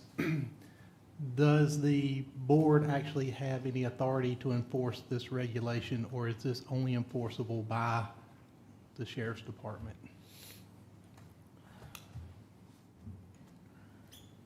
I'm sorry, Councilman Litton, will you repeat that? Caught you off guard. Who has enforcement authority of this ordinance? Well, to the extent they're operating the golf carts on public highways, that authority would fall to the sheriff's office. And not to the board? I believe Mr. Audette was referencing the board as just simply being in support of the ordinance. Well, and again, when it comes to the board, the challenge they've had is they haven't had a policy in place that they could actually talk to them about in regards to currently the exercises that are going on there. They feel like the board feels they can have better discussions with people that are using these carts at times when they shouldn't be. Plus, there will be one crossing as opposed to being able to cross at multiple points within Sutton Road. So it gives them more restrictions. I'm thinking before we pass this ordinance, we need to collaborate with the sheriff's department and get their input on how they're going to enforce this, or is it even enforceable? Because we have a state law already, and now we're getting ready to pass our own additional changes to the ordinance. And I think we need their input, because this is not just for Baxter Village, this is all over York County. There are probably 50 developments in York County this applies to. So I think we need to understand where the sheriff's department is on this, get their opinion, and get their guidance on how we need to craft this ordinance.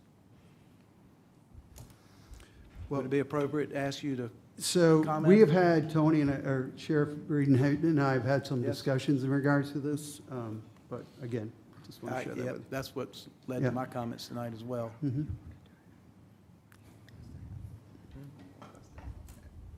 Here's our concern. If you create an ordinance, a board or an HOA cannot enforce it.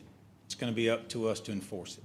And it's also going to, you know, we're going to support whatever, but it also creates a situation to where, you know, now what is put on us to enforce an ordinance that's only for a neighborhood. It's not like there's clear-cut jurisdictions. It's not like it's a city. It's not like it's the whole county. It is a neighborhood. Now, it's not that I'm taking a stance either way. I'm just telling you that this is not as simple as saying Tega K allowed it in the city limits. It's very easy. It's cut and dry. It's in the city limits of Tega K. It is different when you talk about a neighborhood.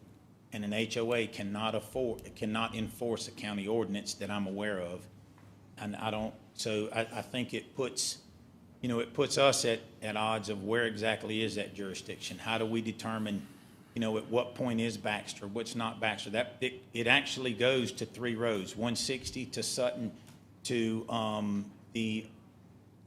the road that leads to Dam Road that's off of Gray Rock Road. Sutton, Gray Rock Road. So there's a part of Baxter that's across Gray Rock. So, you know, how do they get over there without crossing Gray Rock to cross Sutton? So the only thing I say is it is different when you talk about a jurisdiction that is not clear cut. And then how many neighborhoods after that come and say, well, we want it to, we want it to, we want it to. I think it's easier if it's a jurisdiction, county or no county. It's just an opinion that we have as far as our ability to enforce it is limited the way it is. Any other questions? Thank you, sir. Any other discussion? I make an amendment to include this for the whole entire county. Can I do it again? I think it's beyond the scope of what's been identified for public hearing. So I think this particular ordinance was publicized to apply solely to Baxter. And we would have to, as I understood legal last time, we would have to have an entire wholesale change in the ordinance and another public hearing before we could entertain an amendment like that. Is that correct? That is correct. Okay. So currently, the motion on the table is to approve this revision to allow nighttime golf cart driving in the Baxter division. I'm struggling. I know at the last council meeting, I said that I would reach out to our law enforcement because that's who it falls on to do this.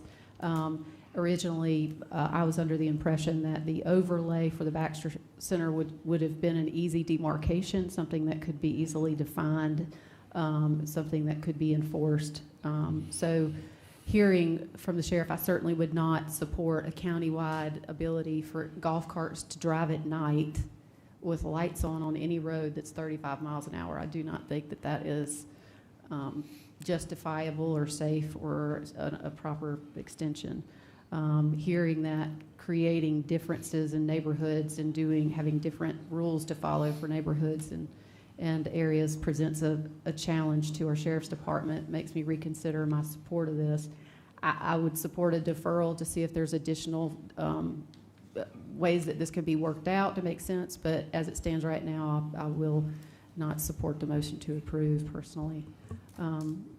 All those, do we want, so the motion on the table, unless there's amendment, is to approve. All those in favor say aye. Aye. All those opposed? Opposed.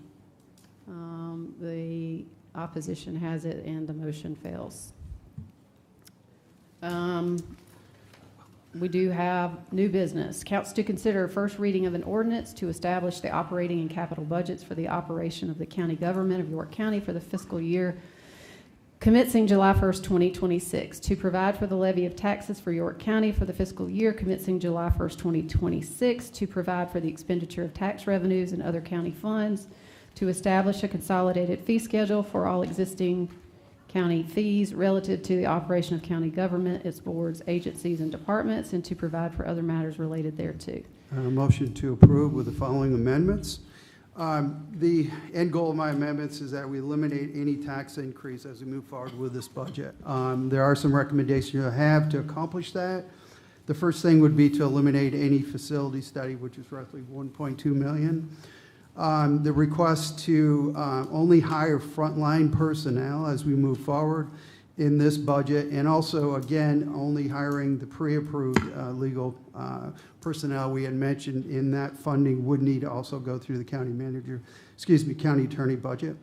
Other recommendations to bring this to a net zero increase at all for the public on taxes would be to eliminate EMS director, recruiting specialist, principal planner, contractual administrator, account manager, SharePoint administrator, along with eliminating director of budget and CFO. As we look forward also to the elimination of the 0.6 millage, which would be dedicated towards capital funding, we could pay for that through capital resource surplus. The elimination of the reduction, or actually the reduction of the water and sewer rate, and it was proposed at 6%, bringing it down to 3%, and proposed 10% for sewer, bringing it to 3%. The only increase we would see would be a 0.5% millage increase under rural fire. However, under these cuts that we're making to the general fund, it would offset that increase. So we're looking at a net zero increase. So it would be no increase to the public as far as it goes with taxes. The end goal of this is to keep it as, I support limited government and not the expansion, and that would be my support. Motion. Is there a second? Second. Motion and a second. I think we're going to have to go through and pick these apart one by one, because I support several that I heard and several that I don't. So what's the? I have some context to add. That's a given long chance, as I thought I would be given before Yeah, that motion. That's a long motion to That kind was a of long motion. tie it all together and pack it all into one. I wish we Yeah. could have just approved it and went through and did amendment by amendment and So, got support for each Madam single Chair, one. it may be a simpler option to do, if the motion is going to be to approve, have a motion to approve and a second, that'll be our main motion, and then we can go through proposed amendments, one or two at a time. So- Like Bump just said. The currently, the motion has been seconded, so unless the motion maker and the seconder want Somebody to withdraw the second. withdraw it, Withdraw the then the process we will take is to move forward with the proposed first reading as is. Either withdraw the second or vote it down and redo it. Those are the options. But I do like some that's in Or there. approve it. Or approve it. I'm not gonna approve it with all that because there's just too much packed in there. Yeah, can't. And honestly, I'd love to be able to share a little bit of context with everybody watching and here. All right, well, let's call for the vote. Regardless, Vote it up or yeah, down. to the point of order, we do have a motion and a Yeah. second, so it's fine to go ahead and open up discussion on that if you'd like. At this point, I don't have any problem. If the county manager wants to make some statements, certainly can do that prior to us having some discussion on this, but the motion and the second is on the table and it's not been withdrawn. So we're gonna have to muscle through that. Great, I'd be glad to share. So as y'all know, tonight is first reading. Y'all have been working hard with staff to this point since November to get us to this point, which is why I'm a little disappointed that I hadn't heard those ideas until 2 minutes ago.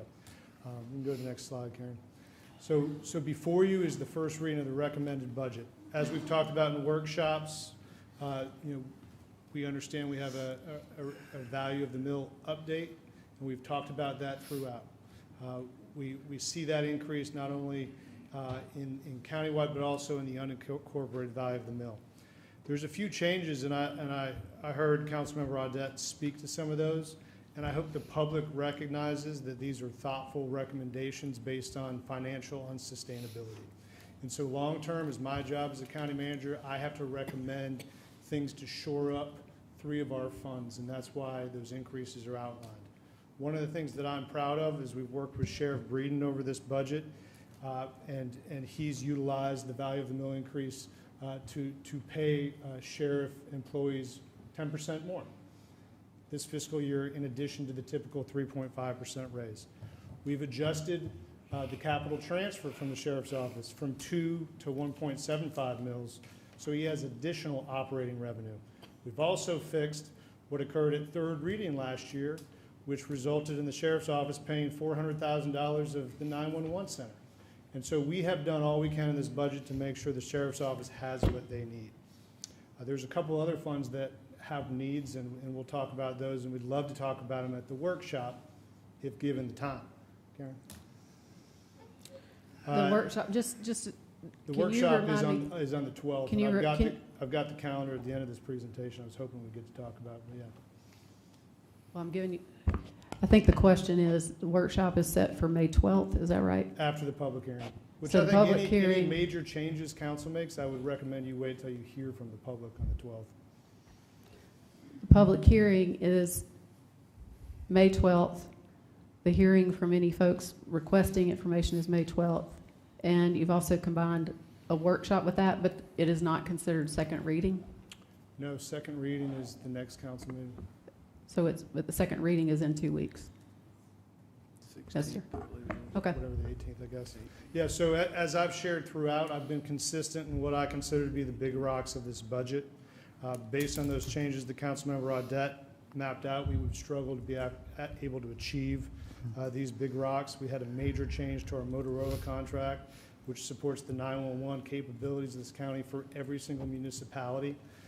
And we're doing a lot of work on Moss Justice Center and other buildings. We're working hard as staff to outline the needs of this county, which is why there's a focus on plans. And I understand the 1.2 million cut for the facility space study, but unfortunately we were utilizing fund balance for that. So cutting that out doesn't really change the overall operating picture of the budget. Next slide, please. So in terms of the big rocks, when we think about the value of the mill increase, these are the items that really drive the budget. And so you can see This results in $16.7 million across all funds. These are the changes that are driving the budget. And I wanted everybody to be aware of that.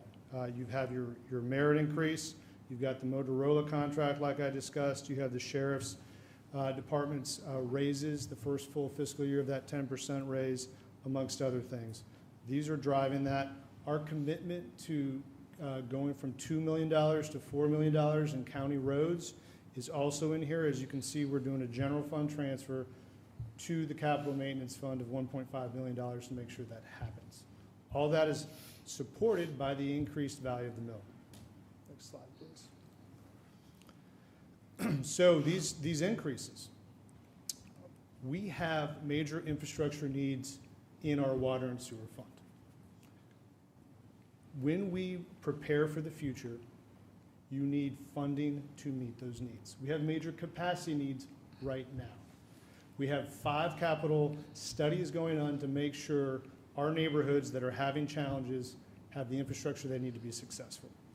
These rate increases, if not done this year, will continue to go up and build upon themselves. A raise has not been done beyond the Rock Hill pass-through since 2017. Raises typically happen much more often than that. We are in a situation where we need to start putting money back into our fund balance. We have been taking from fund balance, and you can only do that for so many years before you have major challenges. And this is me raising that flag, seriously. This is a serious thing, not something to take lightly. And we would love to talk more about that at a future meeting. We did not expect for these changes to be made at first reading, but these are serious things. As you know, we've got great projects going on in Regent Park and River Hills. Those are just a few. We have major projects that need to be done, and we need to focus on this. This is not the time to look away from a rate increase. Next slide. Our capital reserve fund. This fund was set up by county council to address ongoing capital needs of current buildings and infrastructure. It was set up in a way that the millage rate could fluctuate. We are also in a situation, as you can tell by the many HVACs we've replaced, the last few years, and I put this in an email to council, we have taken on average between $5 and $6 million a year from the fund balance in this fund to meet the needs. There's no longer that amount of fund balance available. We cannot do that again. We're taking about $2 million from fund balance of the capital reserve fund this year. We're shifting projects out of this fund to our capital fund. Like the historic courthouse, I see our clerk of court here in the audience tonight. We have a major HVAC that needs to be replaced across the parking lot. We cannot afford it in this fund because we've utilized the fund balance. So we're shifting that to another fund. We have found that money to make sure that courthouse can eventually open, but this fund cannot support it. It's not sustainable long-term. So we need to increase the millage rate. If we don't do it this year, you can put it off a year, but the increase necessary next year will be much more than this. And so if you kick the can down the road another year, it gets more expensive. And what we're trying to do is address that before we get into a major problem. Next slide. Lastly, our county council approved our 10-year vision for the fire services in York County. We are excited about this vision. We want to make sure we're successful. We've talked with you all multiple times about what it will take to be successful.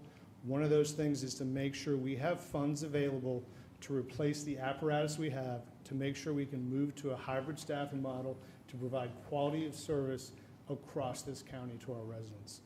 The biggest thing moving this fund is if you look at the fund balance, it's a very similar story to the other two funds I just talked about. The majority of that fund balance is dedicated to apparatus that have not come in yet. And I'm sure David could share the exact number, but when you have a wait time of 2 to 3 years for apparatus, where do the funds go so you can pay for that when they come in? They go to fund balance. So we don't have a big enough fund balance to afford future apparatus. And county management will not let us get to the point where we don't have money to replace trucks in our fire departments. So this is another opportunity to have serious conversations with y'all about the sustainability of this fund. We're transitioning to a different structure, and there are needs that come in that transition. But over that 10-year period, we know that it will save taxpayers money at the end of the day and provide a higher level of service. And we're committed to that. David and I both are. And we would love to talk more about your concerns about this, but we can't do that if you're going to make a motion to change this amount before we even have a chance to talk about the need. So that's the fire service, and we'd love to talk more at the workshop. Next slide. Then follow up, there's been a lot of conversations and assumptions made about the recommended budget. I do want to speak a little bit about how residents and citizens can compare my recommended budget to other budgets. I think it's important to think about how we stack up with our peers. I think that's a great thing to do, and I recommend it and appreciate folks engaging in this process. My goal with publishing our digital budget book, which I'm very thankful for budget staff and the manager's office and all directors, is to give citizens the opportunity to engage in the process with information that they haven't had before. Sometimes information is digested, questions are asked, conversations are had, and residents show up at public hearings. That's what I hope happens. Unfortunately, there's been accusations about council somehow raising their pay, which is not the case. There's been conversations that our budget is much higher than Greenville County. I really want folks to slow down and take the opportunity to learn about local government, about governmental fund accounting if they want to.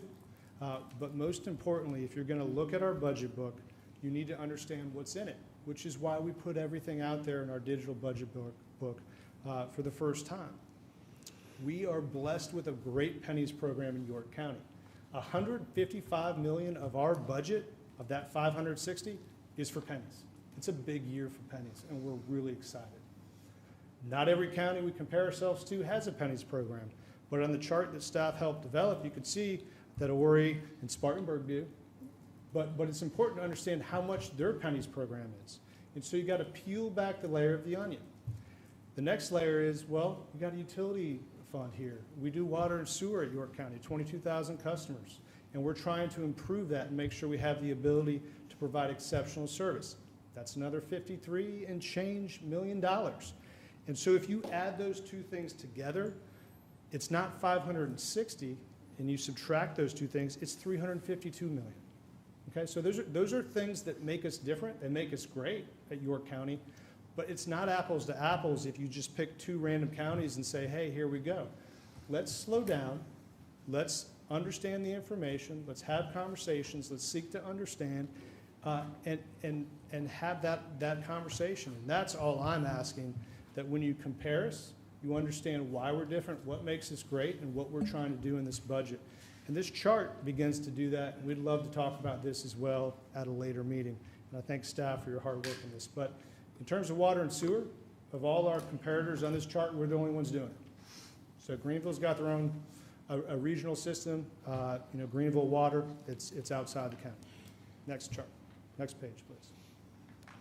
So in closing, I think it's important to remind our citizens and council the process. So this is first reading. Typically, we don't have a lot of changes at first reading.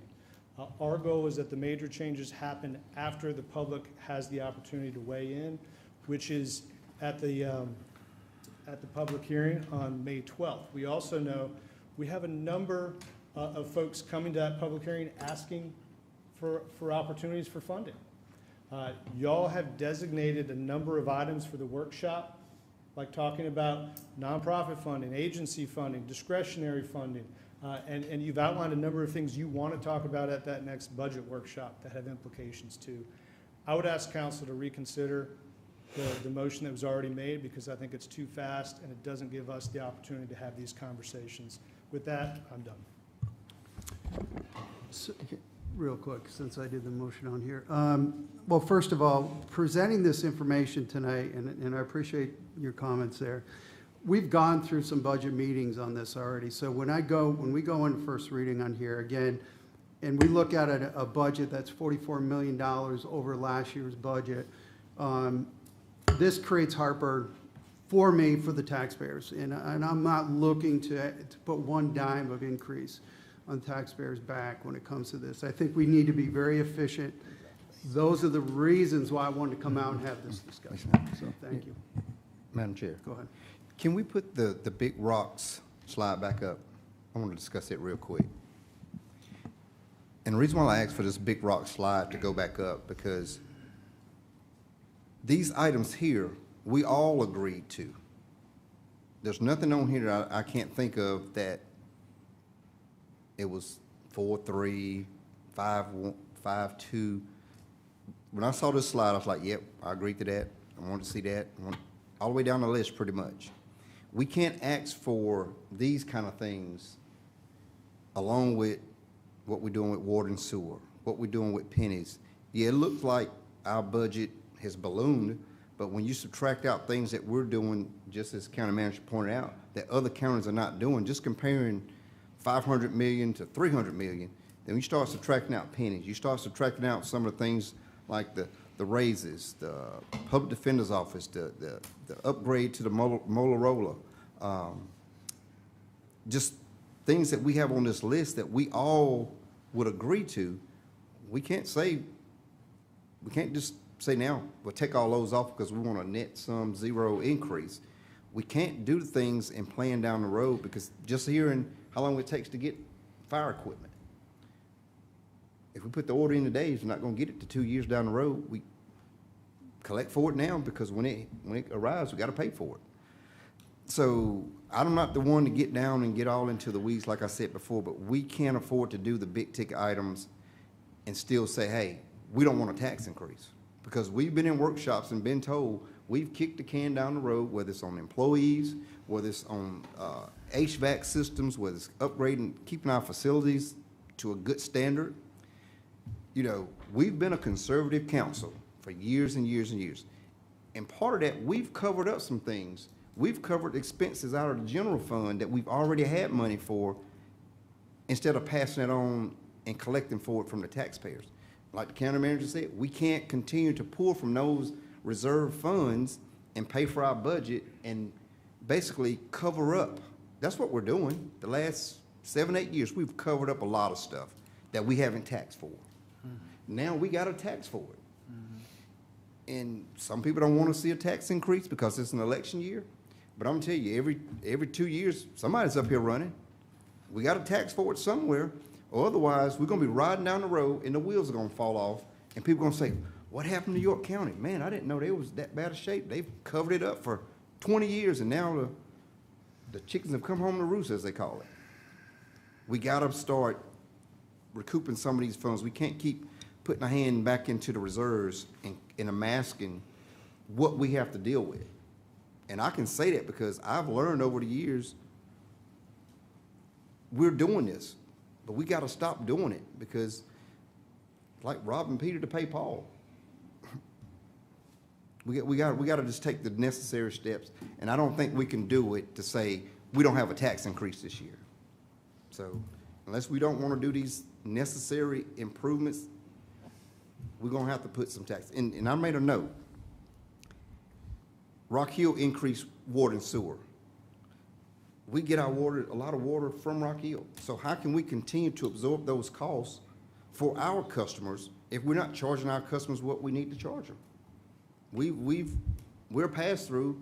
They're charging us, but over the past years, we've ate that cost just to keep the rates the same. Can't do it anymore. So, and I'm with the county manager. Let's don't ask for wholesale changes at first reading, because some of the stuff that I agree with, that Councilman Audette put out, staff is going to have to go back and finagle some numbers, even if this is going to be possible to do some of this stuff. We will have to do less. Yeah. We will have to do replace less so. apparatus. We will have to do less HVAC projects. We will have to do less pavement projects in our buildings. We'll have to reduce service. I said, let's get through first reading and have staff work on some of these things. And like you said, and I know many of you've gotten a text message, because he's texted me at least once a week, hey, you got any budget issues you want me to look at? Sure. Yeah. And I think it's kind of unfair to slap it on us tonight, when if we really want to make some changes and eliminate some stuff, give them time to work on it. I'd much rather give them time to work on it now than show up at third reading like we did last year, and it was a disaster. We made wholesale changes at third reading that was unprecedented, unheard of at third reading. And some people stomached, voted for it. I didn't like it. So let's don't go down that same road. Let's give them a chance to maneuver and work on what we want to see in this budget.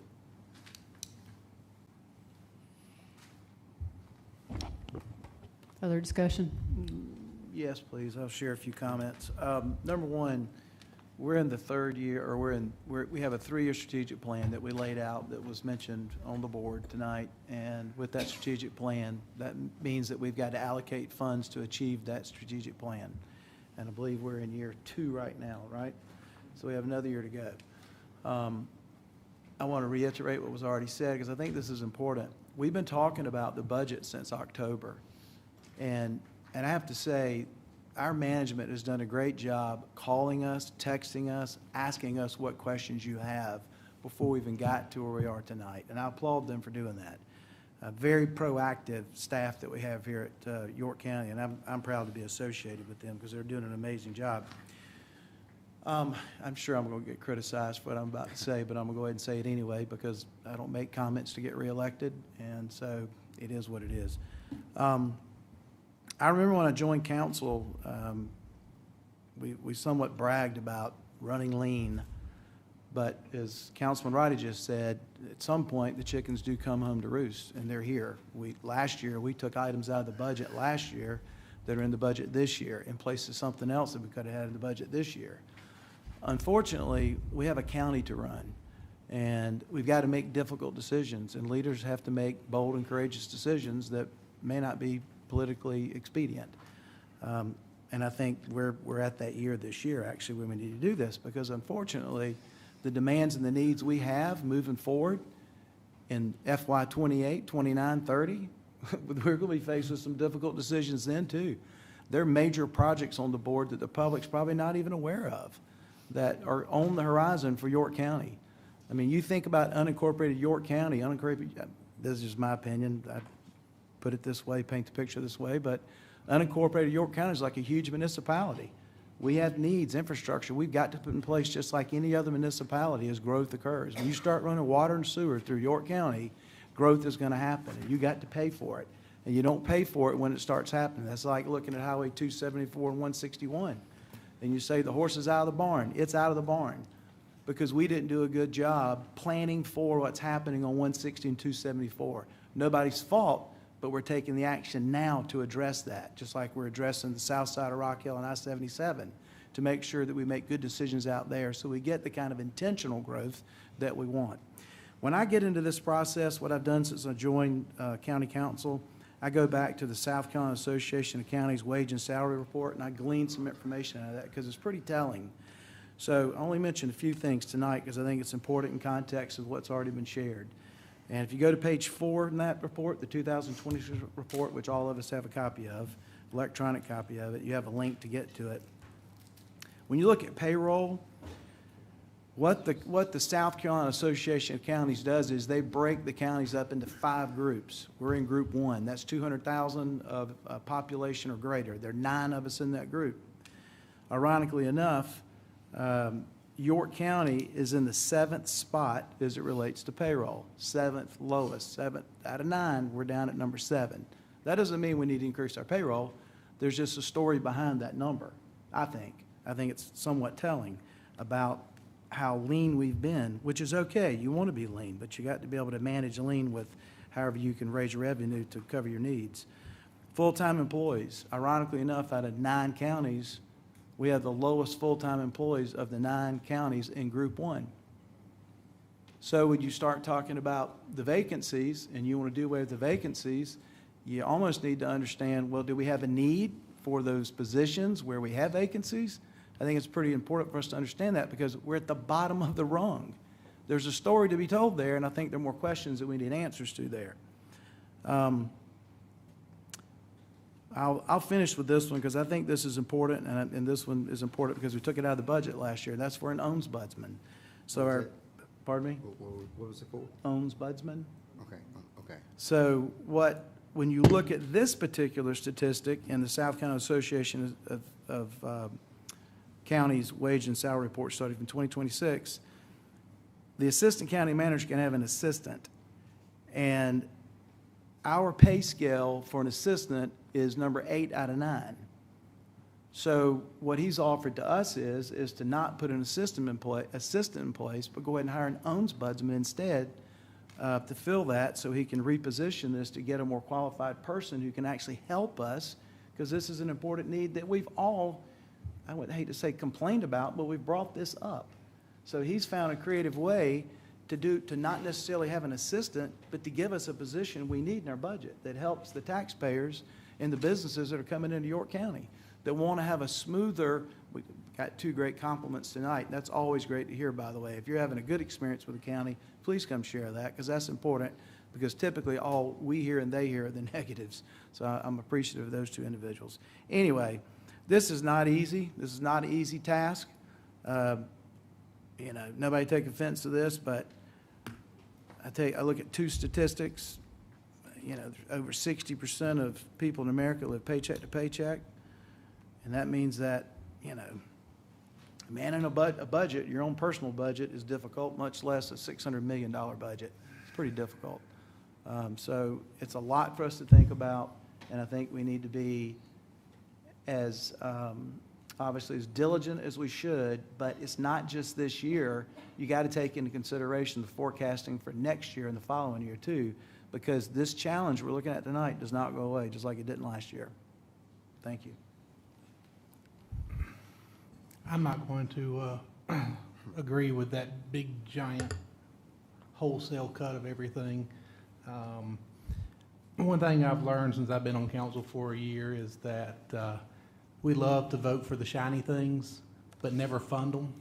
We never want to do the hard stuff up here. You know, we've got parks, this giant parks and a park master plan, but we don't want to come up with funding for it. We want to have the best fire service there is. We don't want to pay for that.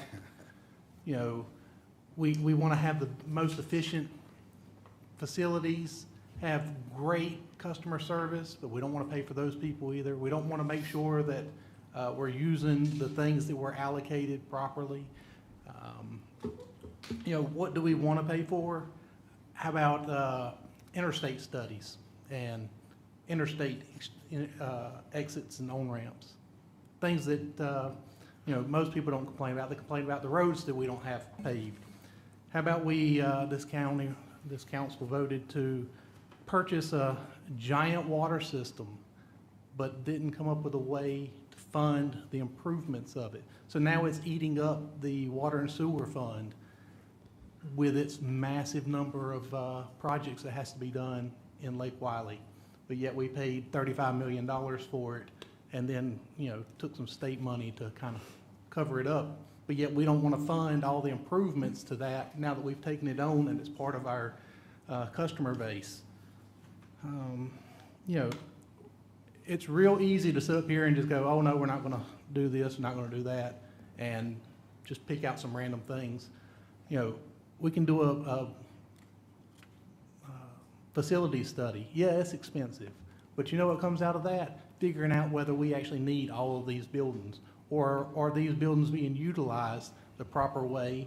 Maybe we can get some new ones, because we need a whole bunch of buildings still built.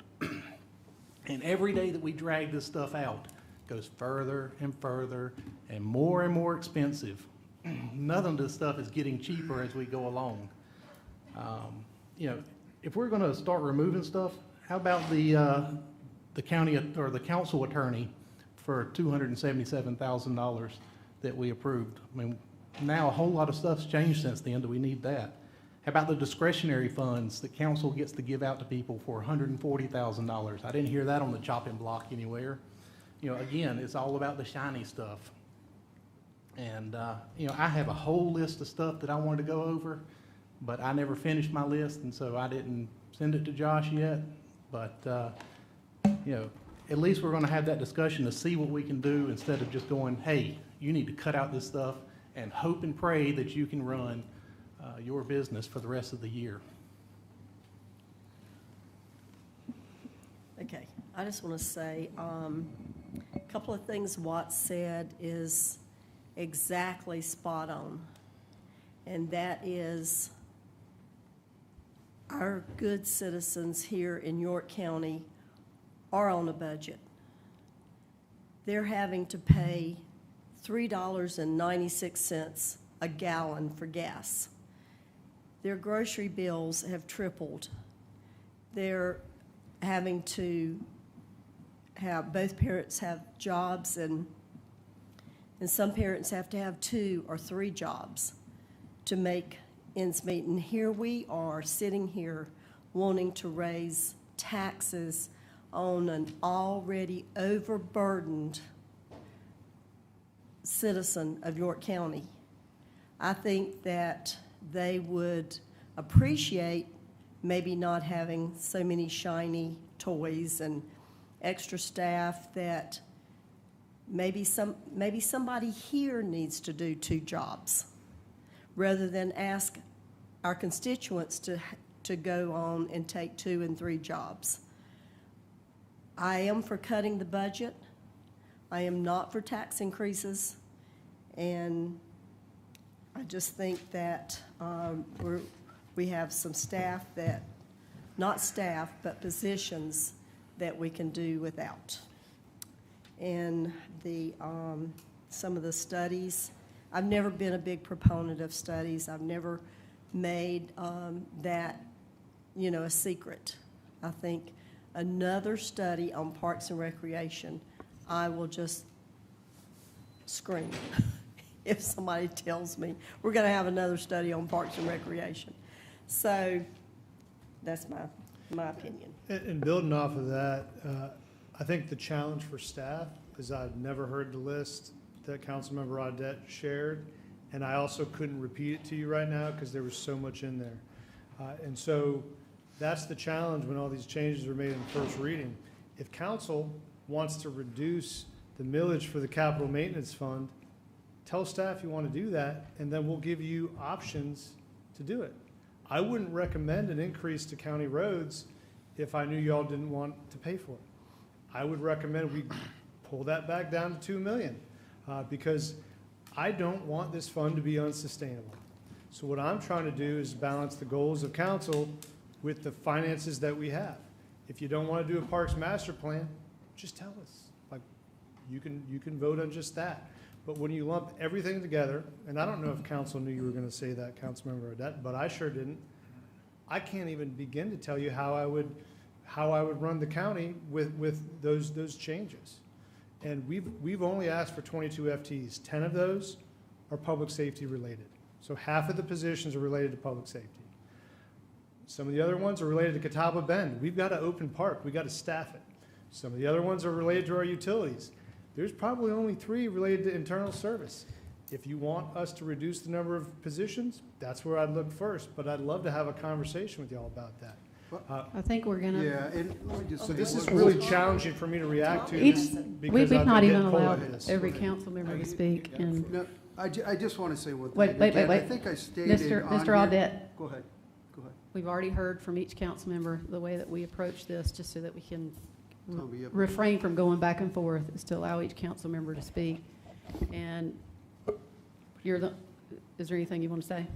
Well, my biggest thing is regardless of what we got to do, and we can pull this back and talk about it, but regardless of what, we should tighten up our belt before everybody else does, if it's all possible, because I know that people out there are struggling to make their own bills, and we should have to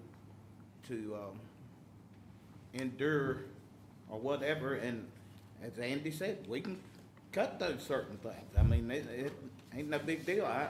I've told you, even Worth Mountain over here on our side, just a basic park fine with me. I ain't nothing to really, you ain't gotta please me, but I know that there's other stuff that is in there that it really amazed me of how much the expense and all was. But yeah, I mean, I seconded Tom's vote. We can discuss and break stuff down. I mean, that's fine with me. But I think at the end of the day, though, wherever the citizens lie and they're having to make their cuts, government should have to align and cut theirs too. So this is a little bit different.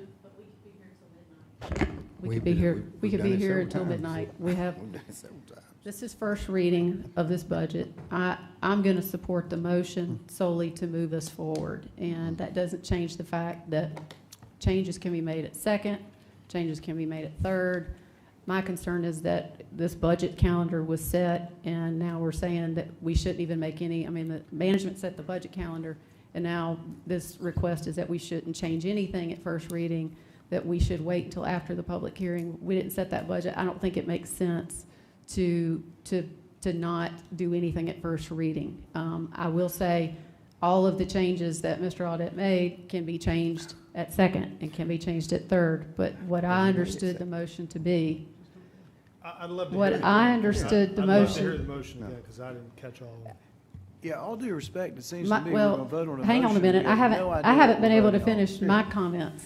So, I'm just saying, do I get I a don't chance want- to finish my comments, Mr. Huckabee? Yes, ma'am, Okay. that'd be fine. Thank you. So, I don't know of any other place to start other than, from what I understood from the motion that was presented, was an elimination of the .6 increase to the capital reserve account, and elimination of some positions identified that would offset the reduction from a 1 mil to a .5 mil to the rural fire board. And those positions were listed by Mr. Audette. He identified what those were. Here's where I'm at. I was actually quite surprised and disappointed to get the budget proposal. We've worked a long time, and I thought it was pretty clear from council that with a reassessment year where you have 12 million of increase in revenue alone, just from that, you have a $14 million transfer for surplus. Anytime you are still having surpluses in the budget, you should never tax the community. That's something that I've maintained, and I think that that is the problem that I have with any increase in the budget. I cannot support a tax increase, so to me, especially when there's money in the budget to be able to address things, all of those big rocks that were talked about, I think most of those are still funded in the proposal that's been made. Again, reassessment year alone, $12 million increase in revenue. There was a $14 million transfer, is my understanding, after the capital transfer. We've also been advised that we still anticipate there being an $8 to $10 million surplus this year, fiscal year 26. The budget cuts that I heard were less than $2 million. That doesn't change any of this, but it does hold some accountability. My understanding was there was a $38 million surplus in fiscal year 25 before the transfer from the capital fund. There was a $28 million surplus ending fiscal year 24 before the capital transfer. Again, I cannot support a tax increase when there are surpluses that are here. And so I do think that a .6 mil increase countywide for capital reserve projects is just not appropriate at this point. I think that we could still do the projects with the existing surpluses that exist and with the existing project funds that are there. I also have some concerns that the budget documents that were presented to council, 200 pages were presented to council 2 weeks ago and then council needed to request a line item budget. And I have some concerns because what was presented in the 200 page lacked essential details to be able to see what's actually going on. So having to get a line item budget, and honestly, I think a line item budget is how we've always done it. I think that's the way it should be done. I think it should be made public to everybody in the community. It's been made public before. We ought to be able to do it again. And it's really difficult to compare what we've done year to year when we switch the process from it. But I mean, to me, for instance, and one of the things that was frustrating to me is getting calls from the community suggesting that there was this huge increase that council members were getting. Well, that was because the way that it was put out, it didn't have the details. It also, it's just, you take one item, the county manager budget suggests in the 200-page document that there's a reduction in spending. But what in actuality, what happened was the PIO department completely went to a totally new department. That's over $600,000 went to a new account. Then we had the legislative liaison position that we realized wasn't enough, the 100,000 that was in the county manager budget, that was moved completely out. And additionally, there was 350,000 in new positions and reclass positions that was added to that. That's a $1 million swing. When the community sees the document that's made public, though, they're unable to say, well, where did that money go? It's showing that there's a reduction in that department, but really there wasn't. It was moved out and moved into different places. So I think that is a concern, and I think that that is a concern that led to some of the communications from the community that couldn't understand where this funding was coming from. I just feel like, additionally, the way the budget was put out could have been a better job done to explain to the community that this $540 million is not operational. It's not, and that's not the way that we've addressed it before. So folks are thinking it's ballooning, but it includes pennies, it includes surplus funding that was expended, it includes all of the special tax district funding, and it is concerning to me that something was put into a budget that was a legal position that should have been put in the legal department, and I can't ignore that. Here are the concerns to me with the rural fire budget, and I certainly support and have always supported our firemen and supported our fire program, and I support us doing a long-range plan. But we've got to do a better job of making the plan digestible, understandable. I'm hearing rumors from folks that we have a strategic plan that says general things, but it doesn't get into the nitty-gritty of, okay, where is this $1.3 million that we're adding? Where is it actually going? When I asked for a line item of that, I didn't get a very concrete answer, but that's something that I think that we can unpack at the workshop and at the next council meeting. But my understanding is we currently have we already have 6 positions we funded that are currently vacant. We haven't even filled the positions that we've already funded. We have in that budget a $180,000 study to study what to do with the Rural Fire Budget Board, but we're already increasing taxes $1.3 million to add new people. That my understanding is that 3 out of the 4 of the new firefighter positions are going to go to one fixed place, which is something that has never been done in a fire department, go straight to a fire department, which has never been done in any of the fire boards. We've never assigned any rural fire board money to one specific fire department ever before. Those kinds of things are an issue. Certainly we need to fund new positions, but we need to fill the ones we have and get that done.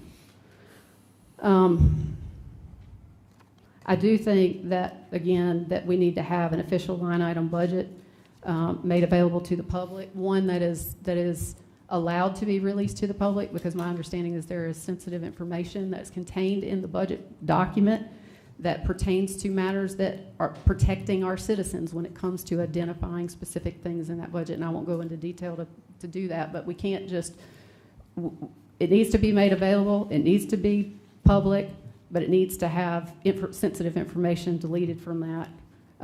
I do support us adding more roads. What folks need to understand is that those are purely county roads.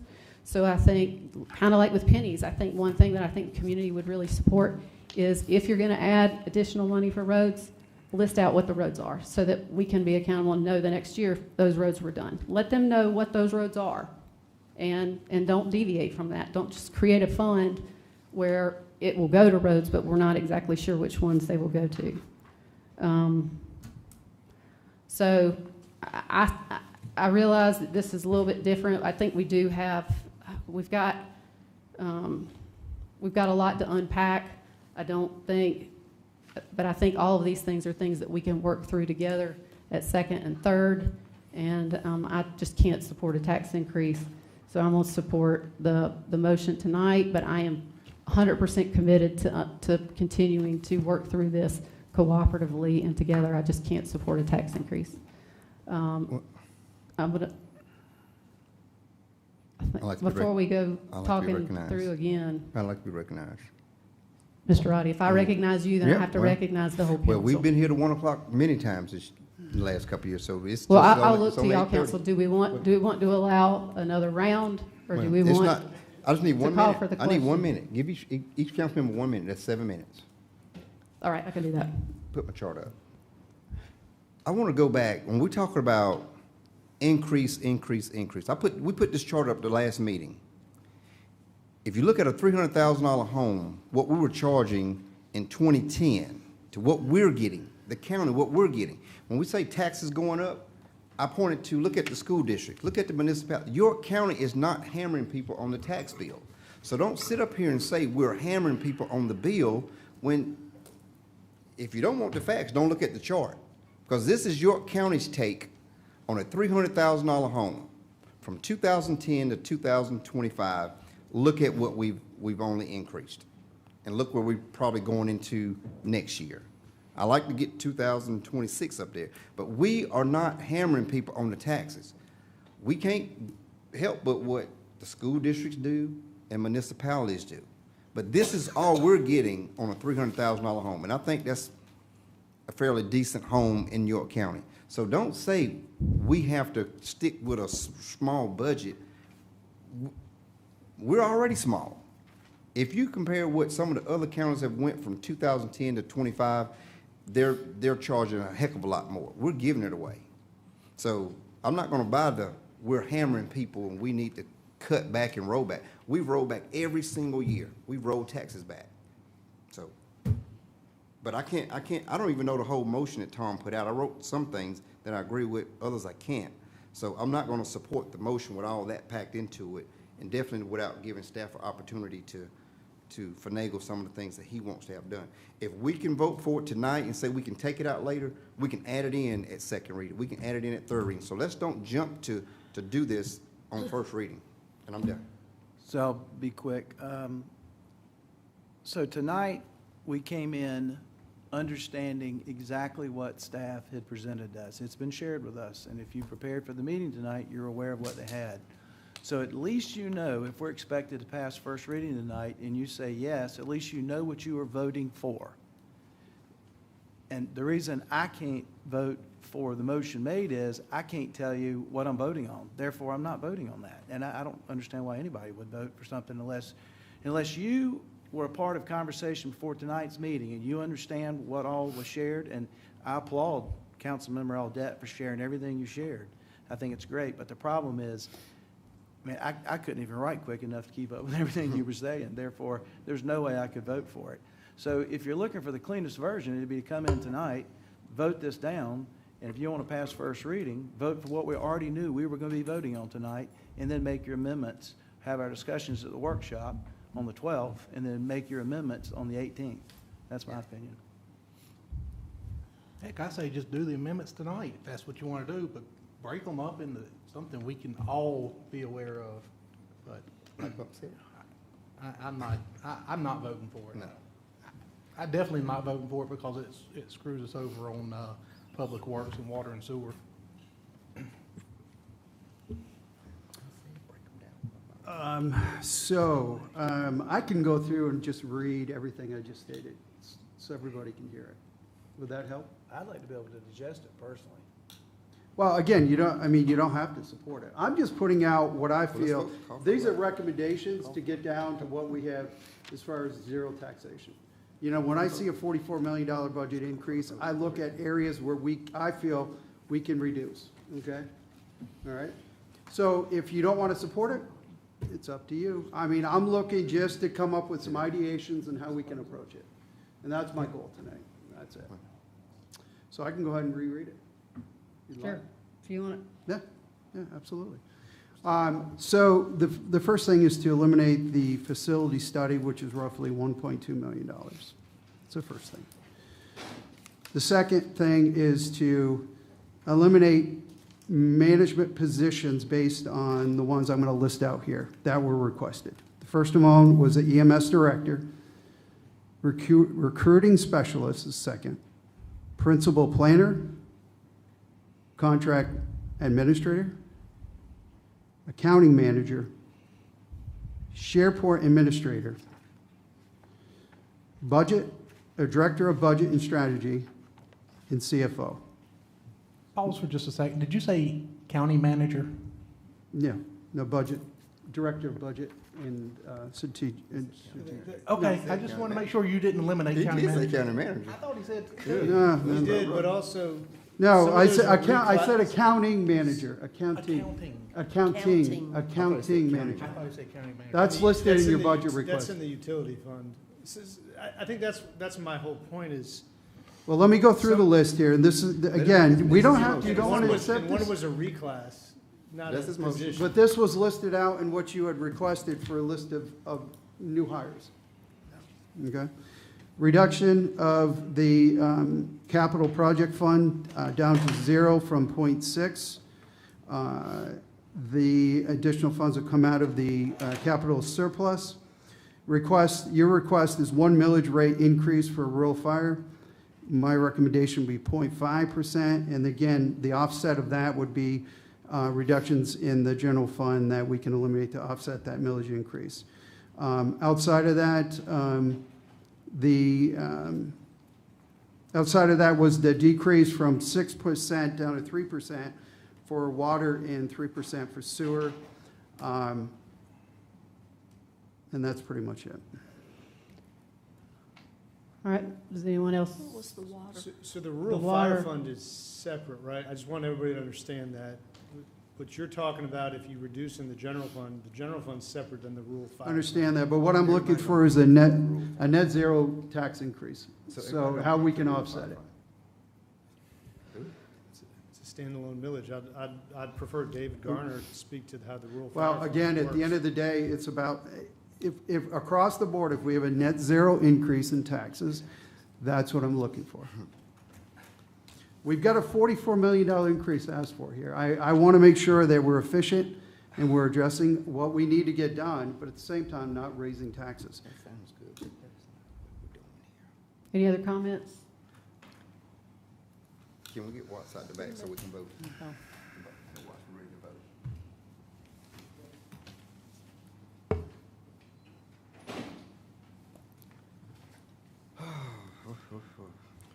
I do want clarity in some of those positions, because I heard you say county manager, and then you mentioned a. I said a accounting manager, Okay. accounting But manager. but you also brought up a reclass, which if you. I did not bring up You reclass. said budget and strategy director. He which is a identified, he's restated his motion. I realize that we've got 2 more readings, but I think he's fully identified the motion that he's put out there and the intent of the motion. This is something that can be changed at second reading. The intent of it is to ensure that there is no tax increase countywide. It can be implemented at second reading also.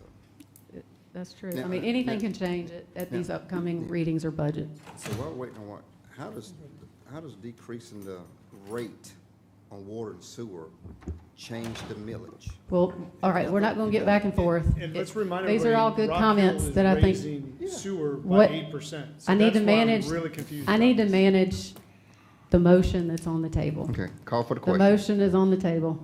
Call for the question. All those in favor say aye. Aye. Any opposed? Opposed. Motion carries 4-3. Can we get a show by hand?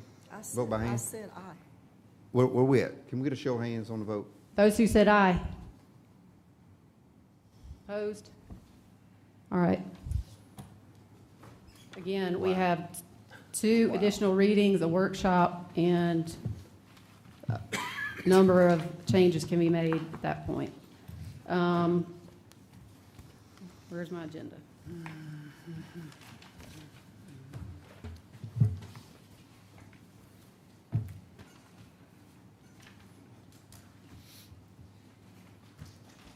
Item number 6 in consent was pulled out and moved to new business. Is my mic working? All right, council to approve the purchase of 1 new unused 40-foot custom mobile command vehicle and associated equipment from LDV Custom Specialty Vehicles of Burlington, Wisconsin, for use by Emergency Management from LDV Inc. of Burlington, Wisconsin, for a total cost not to exceed $1.4 million via cooperative purchasing as provisioned by York County's Procurement Code, Section 35008C. Yeah. I wanted to get David to explain exactly that. I had some folks questioning me on that, and it was done prior. And I think that's where all the confusion was coming in. Could you Can explain that? can you give David? some information first before we make the motion? I can. Thank you, sir. So our current unit is a, excuse me, a 2002 model. It was a donation from the ATF, so it was a repurposed and refurbished unit. Currently, the slide outs on that are, it has some jack stabilizing issues, so it's in need of replacement, long story short. This was previously approved in a budget, I believe the fiscal year 25 budget had this in it, and it was carried forward, so obviously the procurement piece of actually soliciting the quote for this is some of that delay. So this is to replace the current one, which again is borderline inoperable.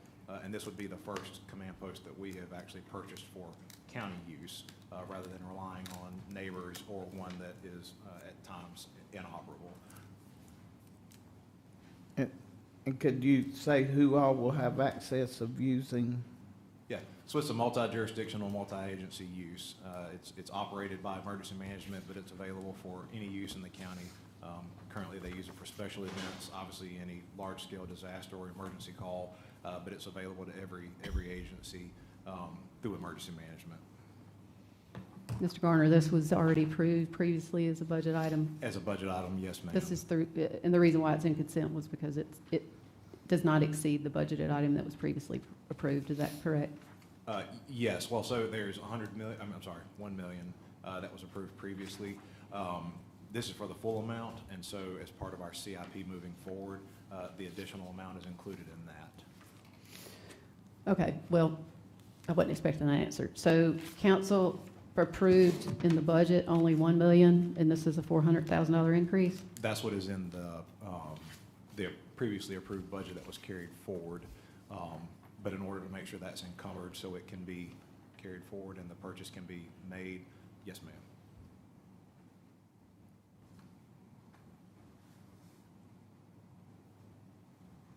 All right. Just so I'm clear, 1 million is what was previously approved by the council in the budget? It is in the budget, yes, ma'am. 1.4 in is the 400,000 more than what council approved? Yes, ma'am, the quote Okay. that we got back. All right.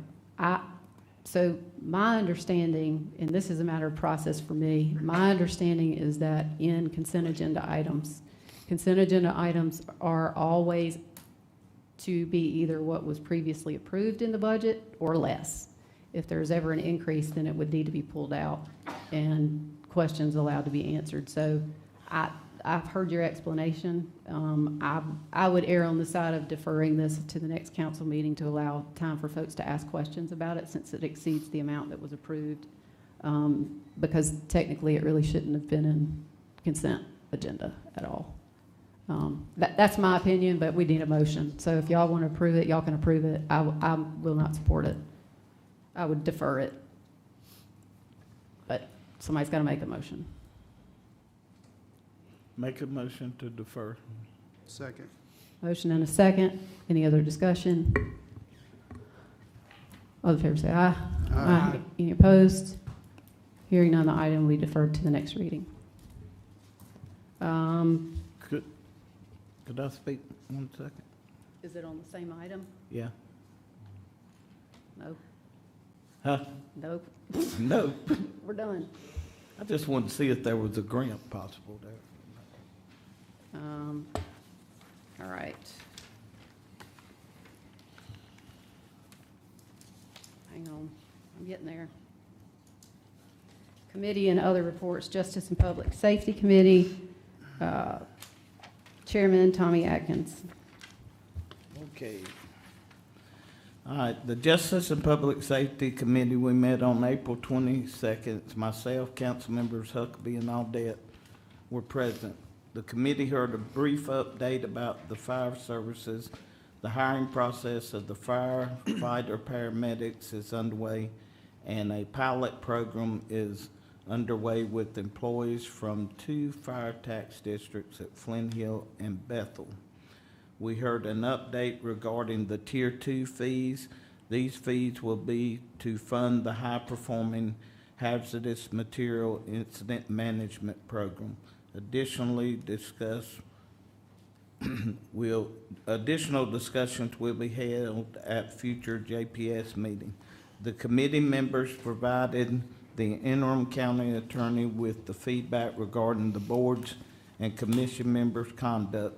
Ms. Dover will provide the committee with a draft ordinance on the social media guidance, ensuring individuals who misuse their position via social media and how much protection the county will extend to these board members. There will also be a follow-up discussion at the next meeting on the appointment process for boards and commission members. That's all. Thank you, sir. Economic Development Committee meeting? Yes, ma'am. Chairman Watts Huckabee. Thank you. We met on Wednesday, April 29th. Council members Cox and Audette were in attendance, and as we ran through the agenda, we didn't have that many items, but one was we had the Provost and Vice President of Academic Affairs at Winthrop University come and present. Sebastian Van Delden presented some pretty interesting information about what's been going on at Winthrop.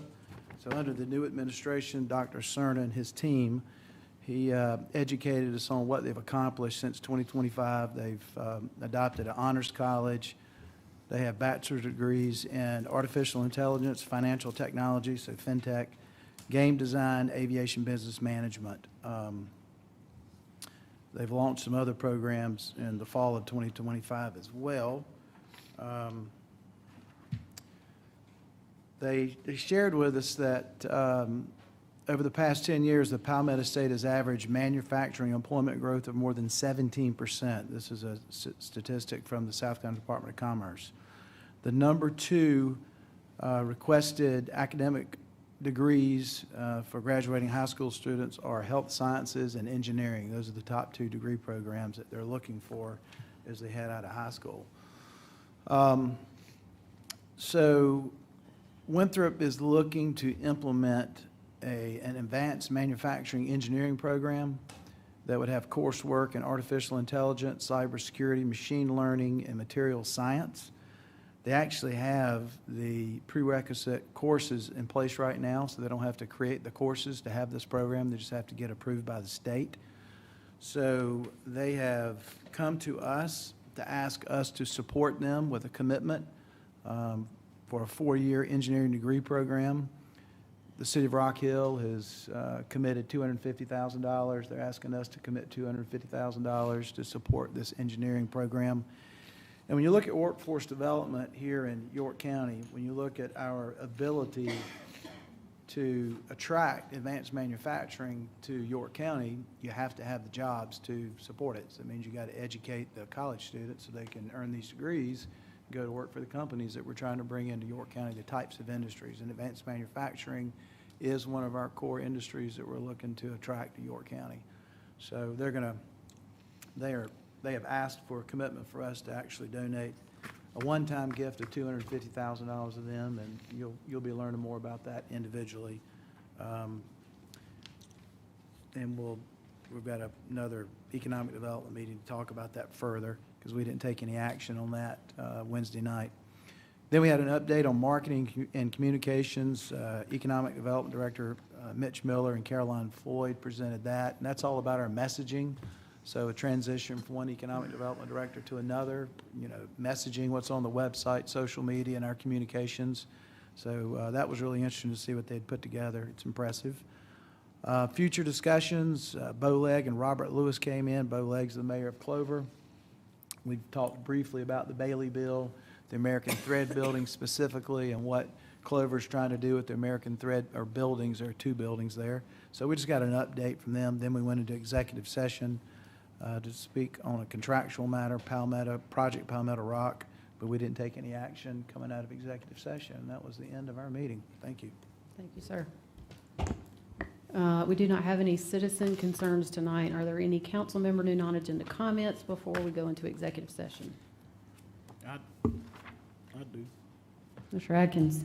Yeah, I think that we need to recognize that today's International Firefighters Day, so if you see a fireman, tell them how much you appreciate them. And I'd also like to say been getting bombarded on the data center stuff, in which I've talked some at the state and whatnot, but they're supposed to be taking it up, so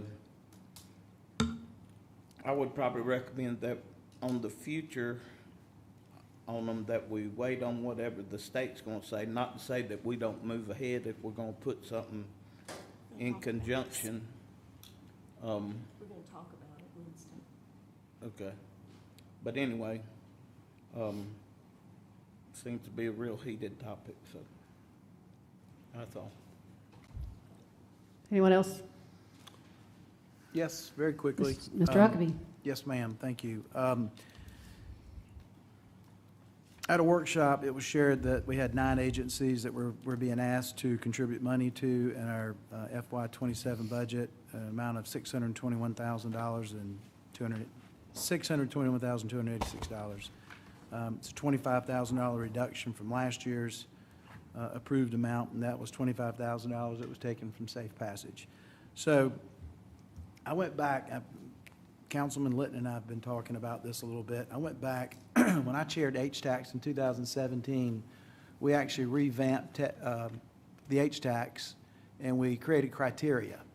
And I think that's what we need to do here, because like I've mentioned now twice, this is the third time, there's no rhyme or reason in my mind as to how we chose the 9 that are going to be receiving money. Who did we decline? Why did we decline? How do we decide how much money? Where'd the money come from? So, believe me, this is complicated, but I think we need some structure around this. So I went back and read through all of our notes that we created for the new criteria for the HTAX, and I think we do need to determine who's eligible for this money, what's the funding source, and what's the allocation criteria.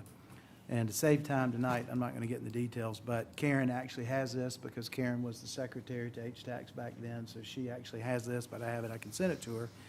We might could take that document and create some procedures that we could follow here. So I'm not going to get into all those details, but we laid it out pretty clearly and it worked really well. We defined exactly what you could apply for, and it's not an ongoing contribution from this.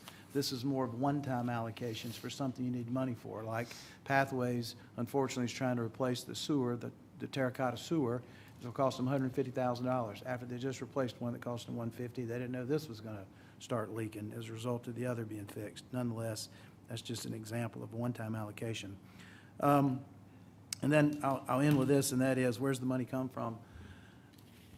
As I also shared, that these agencies that perform really important duties for us here in York County, in a way, save York County money. And I won't give examples, but they do. They save us money. But the other thing is that their funding's getting cut. Take Safe Passage as an example. Okay, their federal funding's been cut, their state funding's been cut, now we're going to cut them. Well, what if they don't serve the population that they're serving? Who's going to serve them? It's probably going to be work for our sheriff's department, quite frankly. So it's going to cost us either way. Not saying that we should. What I'm saying is there are plenty of examples out there. So probably what we need to do is look at our budget and decide if it's 0.2 of a point or 1/4 of a point or whatever it might be of our overall budget gets allocated to an account, and then we have applications where people apply for grant money for one-time projects possibly. Maybe they need something for 2 or 3 years. You have to establish the criteria, and then you allocate the money out. You help these agencies with their needs. But right now, I just don't see it. Just, as I said before, it kind of reminds me of the rec tax. It's just, there's no rhyme or reason to the allocation. So I think with some work that needs to be done here, I think it goes back to the accommodations tax, HTAX, and you mentioned it in your interview with Manning Kimmel last week, the not the accommodations tax, another A-tax, what is it? Not the emissions tax. We need to define these and determine who is eligible for these monies. Thank you, Madam Chair. Thank you, sir. Anyone else?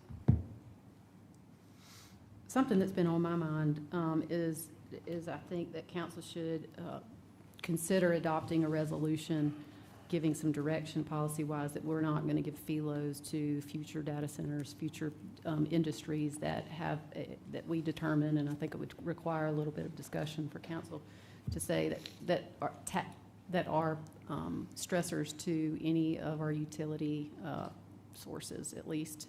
I think that's something that there are a couple of things that have been approved, those were approved with prior ED director. We have a new director who's been on board for 2 years now, and Mitch is doing a great job, and I don't know that he would even recommend that, but I think getting some direction from council on that, and also considering the fact that we have a comp plan that's coming up, and the concerns that we have from our community, taking a look at getting some advice. I reached out to our delegation and asked them, do they have subject matter experts in some of these new industries, these high-tech industries that we could able to use as a resource? And what I was advised is that they hear from folks that are in the industry but not have a subject matter expert. So I think as we are faced with this new technology and these new things, I think that it would behoove us as council to take a look at that when we take a look at the use table, as we, take a look at that in the code and make some changes and adjustments that can instill some more confidence from the community on some of the decisions made that way. So those are comments things that have been weighing on my mind from community input. So do we have a motion for executive session? Yeah, receipt of legal advice, general litigation update, and then receipt of legal advice, discussion regarding personnel matters, review clerk to council, county manager, and county attorney. Second. Motion and a second. Any discussion? All in favor say aye. Aye. Any opposed? We will move into executive session.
We are out of executive session. No action was taken, but we did learn that we have someone sitting on this bench who's the big 6-0. 60.